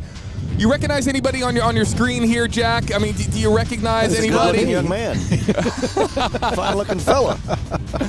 I mean, how incredible is that? That is actually me, Chris Hagan, as a young man with Walter Payton, and one of the few times in his life he was shorter than I am, Jarrett Payton. And yeah, my dad did some business dealings with Walter, and they would travel, and we got to hang out sometimes, and I was called upon, believe it or not, as the most responsible son in the family. So I babysat Jarrett, and then the other day when I saw him, I uncorked the picture. I'm like, hey, remember this day? He didn't remember that day, obviously. But yeah, that was in Lakeland, Florida, when we were traveling with the Paytons. And it was just so funny how small, we know how small the broadcasting community is. But then you think about the football family. Walter Payton was my favorite player as a kid. I'm from Mississippi originally, so is Walter. So it was a special moment then. And then to have a special moment with Jarrett earlier this week, that brings it full circle. And obviously, he's heard a million stories about his dad. So to be able to tell him one that also included him, that was awesome. I think we need a side-by-side shot here, everybody. Again, look at this. That right there on the right side of your screen is Chris Hagan. And then, oh yeah, he's looking at my screen here because it's so bright, everybody. And then on the left side of your screen, smile for the camera, Chris. Kind of give us that pose. Yeah, there it is. You got the hands in the pocket. I was holding a camera back when people had actual cameras. So that's on the right. You had to like click, and then you had to develop the film and all that. I'm only a little bit taller than I was in that picture too, but it's amazing how when we talked about Hall of Fame weekend, Jack, about how you see fans come and celebrate their heroes because they've really followed some of these players and teams since they were 7 years old until they were 47. I just loved his reaction first off, and then the fact that you were the most responsible brother. Very troubling. Are you guys like the Gronkowskis or what? I'm the middle of three sons, so I'm just like Peyton Manning, and that's the only way I'm just like Peyton Manning, the middle of three sons. And my older brother, he liked to beat me up and do crazy things. My younger brother was too young. He's 7 years younger than me, so I won. By default, I became the trusted man with young Jarrett Payton. And I told the story, he had a nosebleed the first night, and I went and told Walter the next day just in case, and he punched me in the arm in a joking manner. But you little kid, I tried to keep a stiff upper lip. I was, hey. But yeah, it's so fun to see generations and the stuff he does with the Walter Payton Man of the Year award now, and you can see when we talk about that how much it moves him. And he talked about the silhouette patch, and a lot of those guys that have won that award have retired or through playing. He said he wants to get more patches and see those patches on the field because that's a legacy that will go on for as long as this game is being played. Yeah, another 100, 200 years beyond his lifetime. And it's a very special one. I mean, think of all the awards to have named after your dad, to have the one that means you've given back and been a good citizen and, helped others. It's just awesome. And I just imagine how proud Walter must be of both his kids. But to see Jared being such an ambassador on Radio Row, still talking football, still loves the game that meant so much to his family, I know he's smiling down. Well, and it was amazing, too, to just see the bond between Jarrett and then, like, Jimbo Covert sits down and Barry Sanders sits down, and they've got this relationship with him. So it was really fun to have Jared on our team, wasn't it? There's a reason they called him Sweetness, and you could see how it trickled down because it's kind of like you go to the party and you're the plus one. Hey, I'm with Jared. No, I'm cool. I'm with Jared. We're good. So the contacts he has, and you could tell how much Walter meant to so many players. Even now, they look up and you can get on YouTube and watch all this footage, and so you see Jared and you feel a connection to Walter, and that's something Walter always was great about, giving back and making sure that he made everybody feel special, even though he was probably the special one in that whole equation. As a Browns fan, how much did you enjoy watching Walter in action? Take a look here. This is Jarrett Payton's Twitter page. Very active, of course, after last night's Walter Payton Man of the Year award festivities. So just wanted to let people know what they're looking at here on their screen. Yeah, look at that. That's Sierra and Russell Wilson with Jarrett Payton last night here. Let's take a look at that. I think Jarrett forgot to pick me up last night for the party. We were supposed to hang. I was dressed and ready. Oh. Must have been some miscommunication. Trying to bring it up here, you guys. Sorry, my mouse got a little crazy, but and you also, JD, while you're doing that, Walter Payton, and with good reason, on that all-time NFL team. I mean, he's in the mix when you talk about all-time great players, and certainly when you start breaking down the running backs. Yeah, one of my favorite conversations this week was when we had Jimbo Covert on, and he talked about what an honor it was to go into the Hall of Fame, but the one thing that broke his heart was that Walter couldn't be there to share in that moment. And do you remember, this is something we should pursue next year, because if we ever do any preparation or research for anything, that'd be cool. JB does, I know I don't. But you remember, it was one of the first people to have his son present him at the Hall of Fame. That was Walter, and that was a teenage Jarrett Payton that went up there and gave an emotional speech. And so I'm sure that's a moment that sits very, in a very special place in Jarrett's heart. The other thing too, I think I didn't ask you that. I know, I didn't, but I'm going to answer it anyway. It's been like that all week with us. I think a lot of times when people talk football and they talk about football families, they instantly think about the Paytons. I should say the Mannings, but the Paytons are very much alive in that conversation as well, just because of what they've done for the game of football, but also how they've kept that legacy going with the award each year. And when you talk about football back in the day, you can't talk about it without thinking about Walter. So just an incredible honor, and grateful that the NFL continues to honor that and continue to give away that award each year. And let's not forget, Jared played his college ball down here at the U. Yeah, we talked about Edgerrin James. Reggie Wayne was a teammate of Jarrett Payton. So he's been living the football life literally since he was as old in that picture where we saw me and him earlier. Football has been his life, and it's something he's embraced. Although he played soccer for a period of time, and there's like, you know what, that's real cute and all, but you're going to play football and you're going to go play at the U, and you're going to be part of the family business. I know PJ brought up the Mannings, and you didn't ask him. But now that Eli's retired, are we going to see three in a booth with Peyton and Eli, you think? I think Eli is more not as extroverted. Now, Eli's a funny guy. I don't know if you saw when he was on Saturday Night Live. He's a cut-up. He did a great job, and he likes the practical jokes. He likes to do some stuff.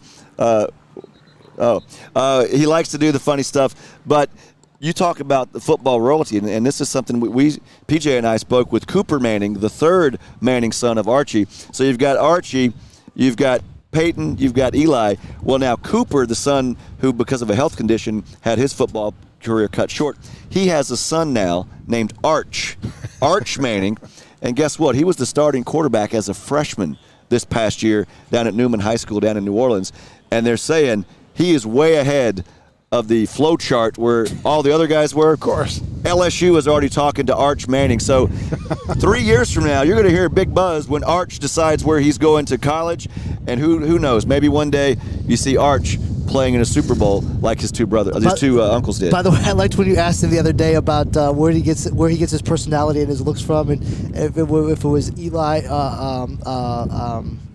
or Peyton. Yeah. And he's like, oh no, he's like, no, those guys are way ahead of me. He's like, I'm just kind of like third in command. He was real quick to downplay that. He said I'm the disappointing son. Yeah, That's right. what He was and downplay he makes light of it, but you know it breaks his heart when his dad played football, and Cooper actually went to Ole Miss on a scholarship, and that's when they found, we talked about finding some conditions yet. That's when they found that, and he was in danger of perhaps never walking again had he continued to play football. So to have that taken away, but still see it around his father, his brothers, and now his son, you know he loves the game. But that's really a heartbreaking story when you think about the Manning family. So thanks for bringing that up, PJ. I feel like we're going way too long, and they're on Radio Row, and they're giving us the wrap. JB's heard enough. Yeah, guys, we need to talk a little bit about the halftime show for everybody out there watching that is excited to see the girl on your screen, Jennifer Lopez and Shakira. And you know what? I'm really excited for Blair Leday's bold prediction because it is about the halftime show. And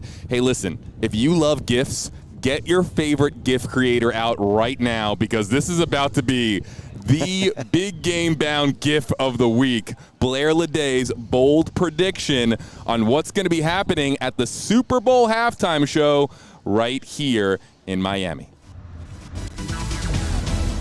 Welcome to Miami or bienvenido a Miami. I am Blair Leday, Fox 2 News reporter and also Next Star Nation reporter.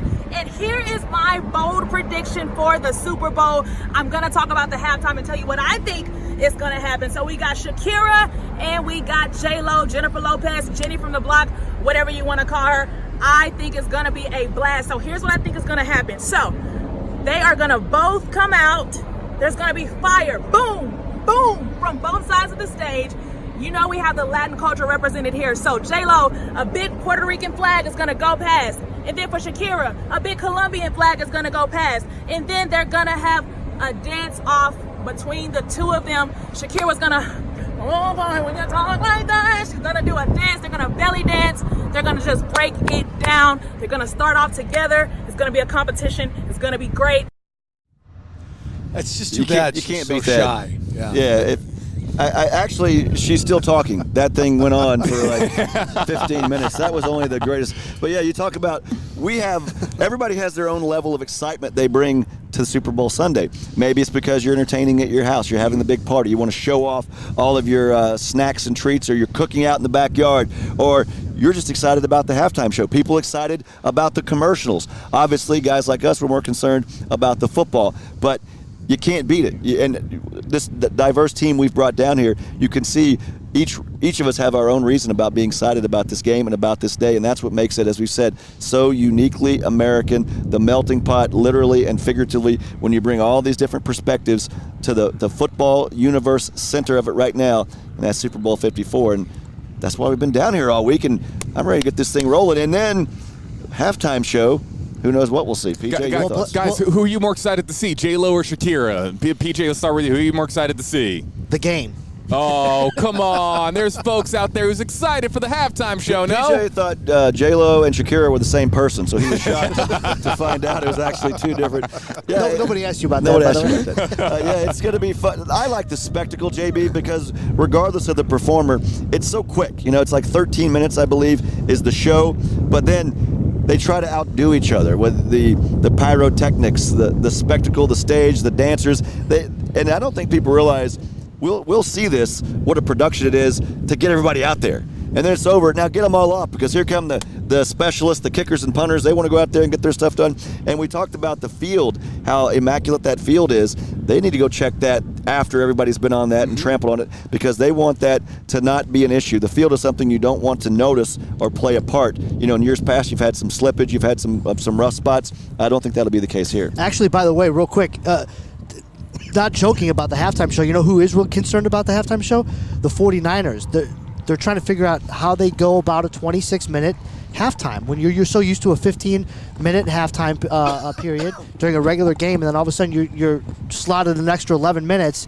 You got to figure out how you balance the guys, make sure you get you get the game plan down for the second half. You make your adjustments that you need, but that the guys are sitting around for an extra 11 longer minutes than they're used to certainly could play a factor in the game. So I know they're paying attention to that as well. That's one of those things that's more commercial breaks. Yep. It just slows down the pace of the game. Yep.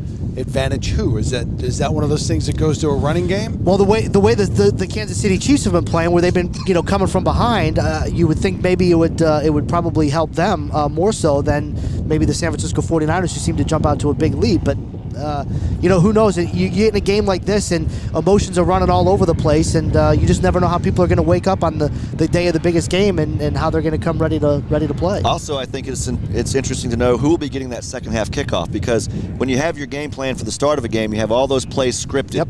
Now you have some extra time to make your adjustments, and then that first drive of the second half, you've had that extra time to say, okay, here's what's working, here's what's not, here's some adjustments, and you can go ahead and script out that first drive of the second half, when in previous games in the regular season and playoffs, you don't have that much time to work with. So that is a good point. I think it'll be a very big benefit to the teams that can make the best halftime adjustments, which is a key part. Sometimes you see teams world beat us in the first half, second half, the other team has out maneuvered, out coached you. Things that were working are not. And the funny thing too is everybody always talks about halftime adjustments, and we talked about it, but players have told us that, listen, during a halftime, they're not really making a whole heck of a lot of adjustments. They're more or less talking about, first off, guys are using the restroom if they have to do that, but coaches are also just kind of talking, hey, what are you seeing? What's happening? What kind of adjustments, what kind of different calls can I make in the second half to make things a little bit easier for you? So it's not like they're going on a whiteboard per se and drawing up new plays and saying, okay, now we're going to all of a sudden do this or that. So it's completely different when people think about second half adjustments and what goes on at halftime. It's completely different than what most people think actually But happens. every wide receiver is going in there saying, I'm open every play. That's right. I'm open every play, coach. And the offensive coordinator's like, okay, well, but when we call the play, you're not open. So now what do we do?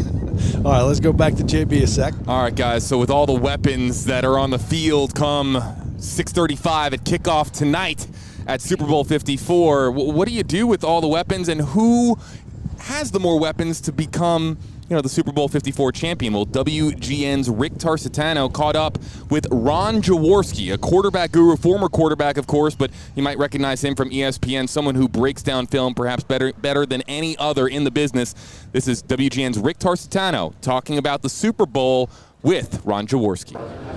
Rick Tarsitano here with Ron Jaworski. And Ron, big matchup this weekend. How do you see it breaking down between what is the Pat Mahomes versus a balanced 49ers defense game? Yeah, Rick, this ought to be a terrific football game. These are two outstanding quarterbacks. Obviously, Mahomes getting all the recognition, but Jimmy Garoppolo has had a rock-solid season. I think this game's going to come right down to the end. And remember this, I finished my career in 1989 as a member of the Kansas City Chiefs, so I got a Chiefs 31-30. I'm going for the team that paid me. Can you put into words then how much this could mean to Andy Reid? I mean, just everybody seems like they're rooting for him. For who? For Andy Reid. Oh my God! Well, Andy Reid was in Philadelphia, so I became very good friends with Andy Reid, and he's a better person than he is a coach, and he's a great coach. He's won 207 games in his career, and his legacy is going to be, at this point, not having won a Super Bowl. He's got to win the Super Bowl, hoist that Vince Lombardi trophy, and he's a first ballot Hall of Famer. Well, we'll see how it shakes out on Sunday. Back to you guys. Jaws in the house, and it's always great when what's great is we all have opinions, but when you hear from people that know the game inside it out, like that's some really cool stuff. And this, we've heard everybody, it's almost 50-50. Usually there's some games, we know this team's going to win. That's not the case this time around. He knows the thing about quarterbacks, too. I want to take a shot here. Nick, go ahead and zoom over there. It's incredible, the sea of red. 49ers, Chiefs both wear the red, and it shows up prominently. I'm seeing a lot of 87 Kelsey jerseys. I'm seeing a boatload of 15 Mahomes jerseys. Right now, I think this red is Chiefs red. I see a lot of Chiefs jerseys. I'm looking at it here. It's a lot of Chiefs jerseys. So what you're saying is the team in red's going to win tonight. Yeah. How's that for a bold prediction? How about that? Now, what's interesting is I was talking with our Brett Bensley about this, and the reason I think we're seeing so many more Chiefs fans is when you think about, we learned about the kingdom, Jack, how much that means in Kansas City. People born and bred Chiefs are everything. Whereas in San Francisco, you have a lot of transplants. You have so many other things to do. Maybe that doesn't fit into your entertainment travel dollar like it does here. So for the Chiefs, I think you're cleaning out the 401ks. You've said the kids are going to go to a junior college, not a 4-year institution. You're doing what you can to get that money to come here, because when it's been 50 years, and as we've been saying, who's to say it won't be 50 more years before they're back? So you come down here. Miami's a great venue for it. And you think about what a tremendous matchup. The one thing you can't control, besides the weather, when you get awarded a Super Bowl, you can't predict the matchup. You don't know who's going to be here. When you think about these two teams, and think about the traditional uniforms that look so good, these are teams that are not like the Browns changing their uniforms every 5 minutes. These are teams that you look at those uniforms. Good-looking uniforms, only because PJ's here. Good-looking uniforms, classic uniforms. You can look at a Niner uniform and you can think about Joe Montana. You look at the Chiefs, you can think about Lynn Dawson. Yeah. You can think about Hank Stram, and you're like, this is history with these two franchises. Yeah, you just think about it. That's 50 years ago, and Lynn Dawson's probably going to be talked about a lot today. That just shows you the history of this game. And one of my favorite conversations I had this week was early in the week, caught up with Jerry Green. He is a retired columnist for the Detroit News, and right now he is the only newspaper journalist who has covered all 54 games. The last one just was unable to make it this year. There were 2 left, but so Jerry Green is here, his 54th Super Bowl, and talk about a walking, talking football encyclopedia. Take a listen to this.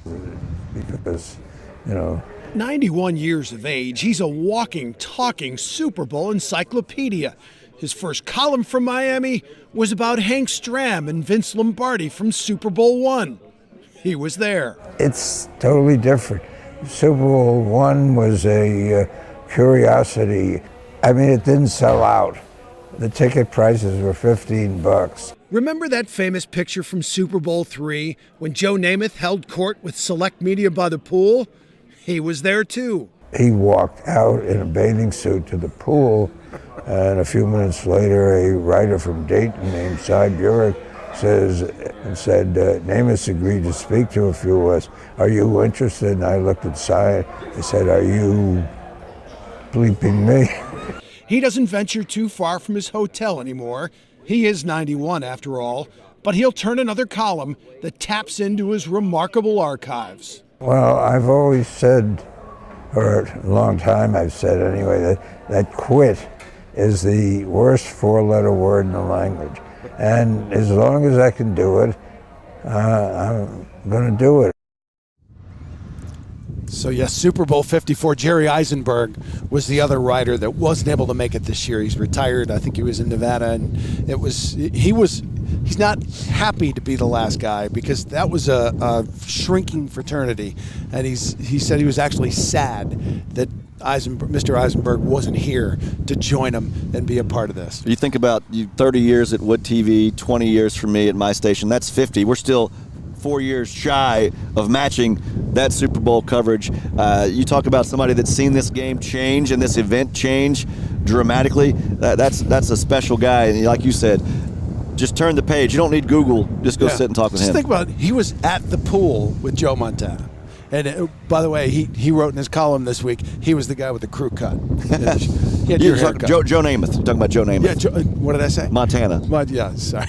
That would have been 3 weeks ago. 3 weeks. Joe Namath. By the way, speaking of milestones, a lot of people probably don't know this, but behind the scenes, there's a grounds crewman that is turning 91 today. It's George Toma, right? Right, that has been working to make this field the way that it has. Now, this field, it's taken 2 years. They started growing it 2 years ago to get it ready for this big event. But, yeah, talk about another milestone. He's been a part of every Super Bowl. He's had a hand in that turf that goes out there. Now, listen, PJ, as much as I would love to sit here and talk to you even more after spending the week with you, we're going to let you make your way offset here. But first, let's get your official prediction for the big game.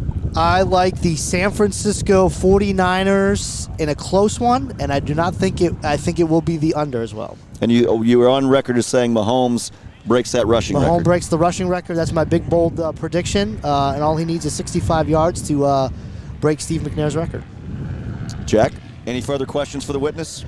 No, I think we'll let you go. I know you got some Fantastic. work to do. Thanks for joining us. It's been a pleasure working with you all week. PJ. Absolutely. All right, PJ, save me a spot in the press box and don't eat all the popcorn. I didn't ask you about that, but that's okay.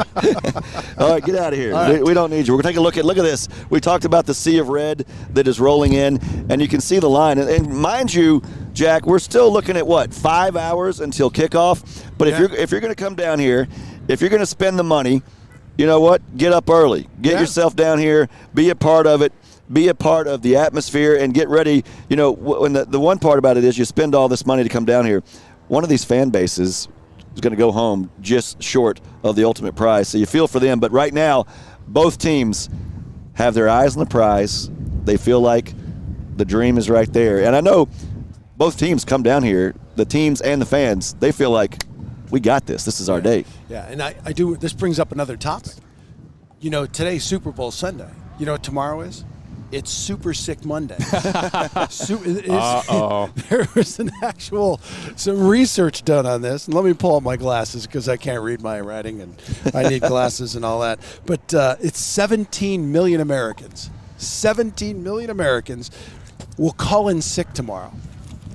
Wow. Can you believe that? It's the Workforce Institute of Kronos Incorporated. Did a survey. I think JB's already sick. I think, my nose, my throat is starting to. And you know what? Shout out to your guy Nick, who's been here. Yeah. God love him all week long. I started calling him Sick instead of Nick. I thought that was his name. He was coughing, and now, thankfully, it seems like with the beautiful day and Super Bowl Sunday, he has passed through and he's ready to be okay. But yeah, the people behind the scenes do so much to make us look good, and they're helping us with all these live shots. We've been out there with the Next Star Nation trying to make every city feel like they're part of the excitement, and we couldn't do it without the Knicks and without the Bretts and all the people that have been busting their tails for us all week long. Yeah, and they've done it for us. I mean, I just love working with new people. It's been a blast working with you, Chris, Brett, and Nick, of course, and PJ and JB and the whole crew. Our goal coming out here was 1,600 live shots. Did we hit it? I don't know. We got to count them up. Well, we did lose a few because of the lightning the other night. I was told there'd be no math on this broadcast because that's when I would have to bounce. But, you know, PJ mentioned this. The teams are excited because the talk's almost over. It's one thing to talk the talk. You got to go walk the walk. Like my man Ric Flair used to do.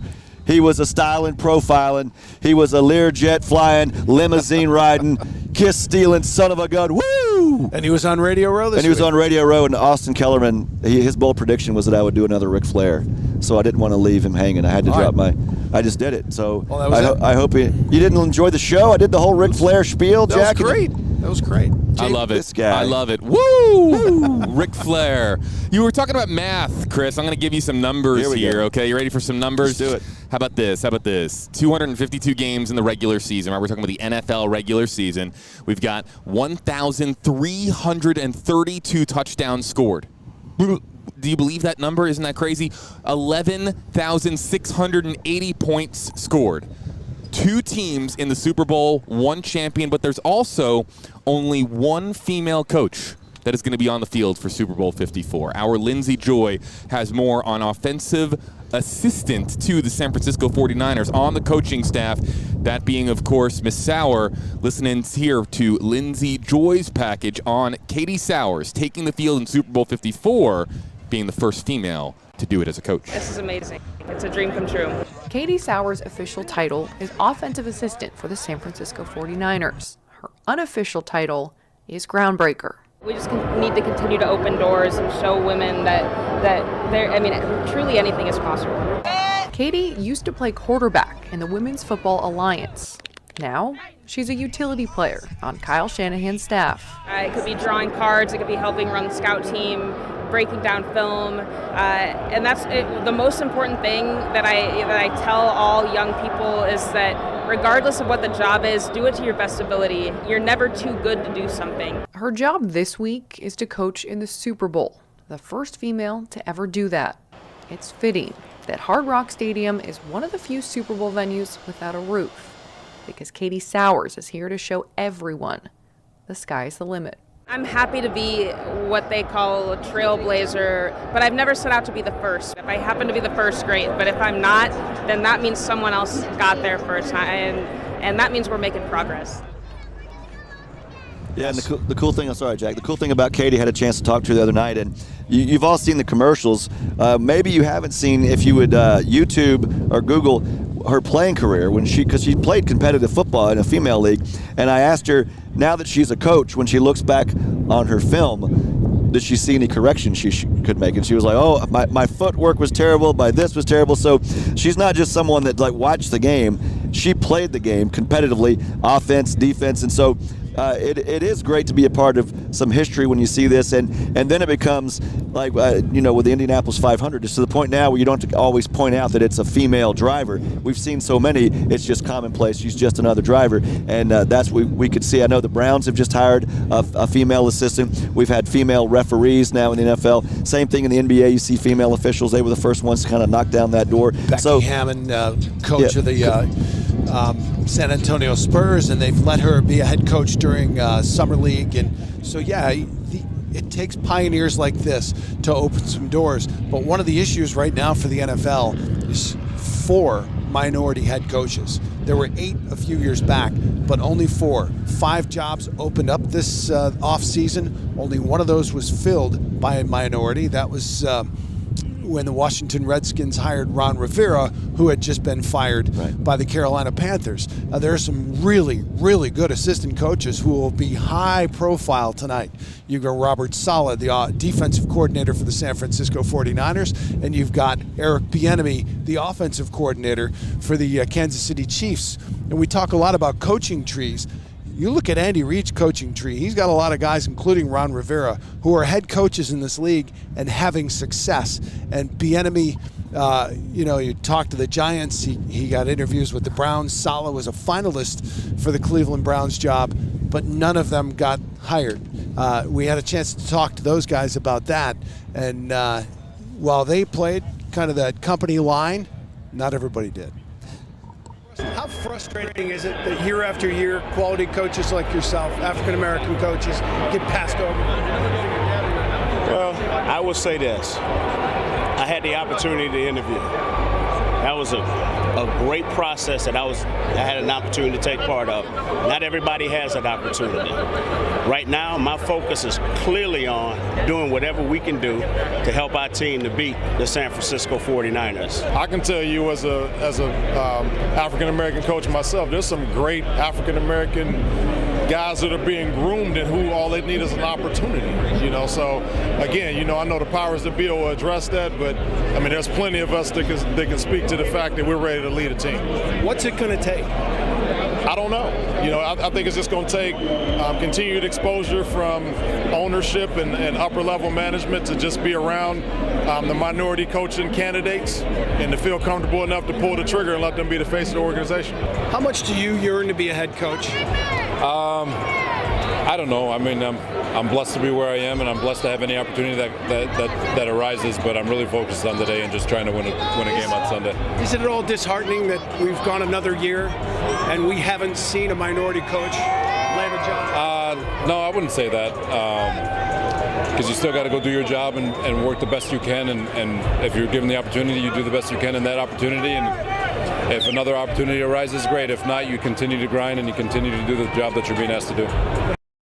And Jack, some history was made down here 13 years ago in Miami when Tony Dungy became the first African-American head coach to win a Super Bowl. And we knew it would happen in that game because Lovie Smith was with the Bears. So 13 years ago, the Colts replaced Tony Dungy when he retired with Jim Caldwell, another African-American head coach. So we've seen success in the league with these coaches. So it's interesting, perhaps troubling, that the number is down. When you think about how many players in this league are African American and get into that, that track to be a coach or in the coaching ranks, they're out there, they're qualified. Something will change, I believe, but right now those numbers are awful low. Yeah, and right now you've only got Anthony Lynn, Brian Flores, and Mike Tomlin. Those are the only 3 African American head coaches. And Ron Rivera, of course, is the other minority head coach in this league. So Yeah, as long as those numbers are this low, the NFL will continue to get bashed on this subject. Well, I told you it was 13 years ago Tony Dungy won the Super Bowl here in Miami. The last Super Bowl that was here 10 years ago, it was then Jim Caldwell was the head coach, African-American. And as you can see, we take a look where all that history went down. Let's get a look at the line, Jack. I mean, do we even know when they throw these doors open? How 2 long o'clock. are these people going to be? 2 o'clock? Well, I think the media doors open at 2 o'clock. I'm not sure what time fans can get I into was the at a stadium. playoff game last season in Kansas City. It was icy, it was snowy, it was the wintry mix, as the weather nerds like to say. And these Kansas City folks were lined up for miles, ready just to get in to the parking lot to tailgate. So they know what it's like to show up. You can't argue with this weather here, mid-60s. So it's a celebration. Surely, you know, there's no second place. You know, you're first place or you're last. So you don't want to come here to lose the game. But part of the experience, win or lose, for these fan bases is this moment here. You see, we've seen 1 million people out here taking pictures, taking selfies, as you can see out here to our right, and you can see all the fans making their way in. And as you said, from this distance, I don't know if they're Niners fans. I don't know if they're Chiefs fans. I know they're representing. I know they're wearing the red. They're wearing the jerseys. A lot of merch will be sold here, getting that stuff. Now, here's my pro tip for you guys out there. If you go to an event, a Final Four, a bowl game, a Super Bowl, don't buy the shirt that has your team's logo on it until after the game, because if they lose, you don't want to wear that around, because everybody will remind you, hey, 42-0, how'd you like that game? So you can get the generic that just has the logo that shows you were at the event. Don't buy the one with the team on it, because you might put it in the closet and never wear it again. Yeah, and if you buy the one after they win, you're probably going to wear that for a while. Yeah, that's there. You know, we talk about the Colts, the great run Peyton Manning had. You think about all the records he set when he was in Indianapolis. He only won one Super Bowl right there. Yeah, one Super Bowl. You think about Aaron Rodgers, as great as he's been, won Super Bowl. Dan Marino, no Super Bowls.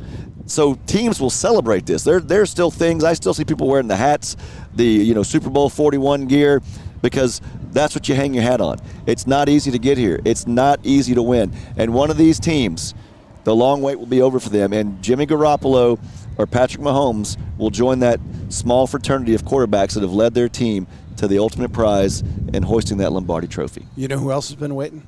Us for your prediction. Are you done? Yeah, all right. Is it time? It is time, you guys. It's time for picks. All right. This is it. Chris Hagan, why don't we start with you, considering your bold prediction was such a tease earlier. We've been waiting with great anticipation. This is where I have to decide between the French toast and the pancakes, and right now, I'm waffling. I am going. The Niners are going to win this football game. They are going to win this football game 27-17. I take the Niners. I take the under. There's my bold prediction, and turn my mic off before I change my mind. Okay, I'm turning it off. Who's the Super Bowl MVP? You got to turn it back on. Oh, you want me to? I think we've heard enough from Chris. Do we have to turn it? No, we'll turn it back on. Quarterbacks typically win the MVP. So if I'm going Niners, I have to go Jimmy Garoppolo. I think he'll have to make some plays today, unlike he has in the past couple of games. I think Garoppolo, having learned from Tom Brady, having already won 2 Super Bowl rings on the sideline, this time he'll win it from what he does on the field. All right, so I agree. I think it's going to be the San Francisco 49ers because defense wins championships. I think it's going to be 27-24, which is still a really high-scoring Super Bowl, and that's a lot of points to be scored against both these defenses. But I think Nick Bosa is going to end up being the Super Bowl MVP. That's my bold prediction there. I just think that for the 49ers to win, they've got to create some chaos on Patrick Mahomes. They've got to make it really difficult for him, make him make fast choices, which makes him probably more dangerous. And he does have better weapons. Now I'm starting to waffle. He's got better weapons. He's talking himself out of his own pick. But no, I'm going 49ers 27-24. But one thing we both agree on, we both like you to take the Niners plus the 1.5 points. Mm-hmm. And we both, despite a high-scoring game, we both like the under. And I agree with you. They'll have some good pressure on Mahomes. It's going to be a question of what does he do when he gets away from that pressure. Because if you don't finish the play, you could affect him, but sometimes you affecting him in the pocket means he takes it 50 yards to the house. But the thing about San Francisco is they don't just have Bosa. I mean, they've got so many guys that can wreak havoc on a quarterback, on an opposing offensive line. They're just so athletic and fierce that I think, as a unit.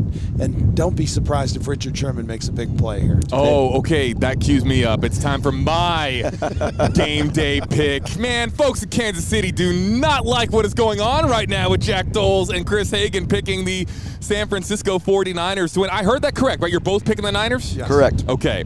Yeah, I'm going Chiefs. I'm going 31-16 Chiefs. I think that the Niners have a really difficult time finding the end zone. I think the Kansas City defense feels slighted. I think that they're mad. They keep hearing names like Nick Bosa and Richard Sherman, and it's going to be guys like Chris Jones and Tyrann Mathieu that are going to take over this game and hold in the red zone where it matters the most in the Super Bowl.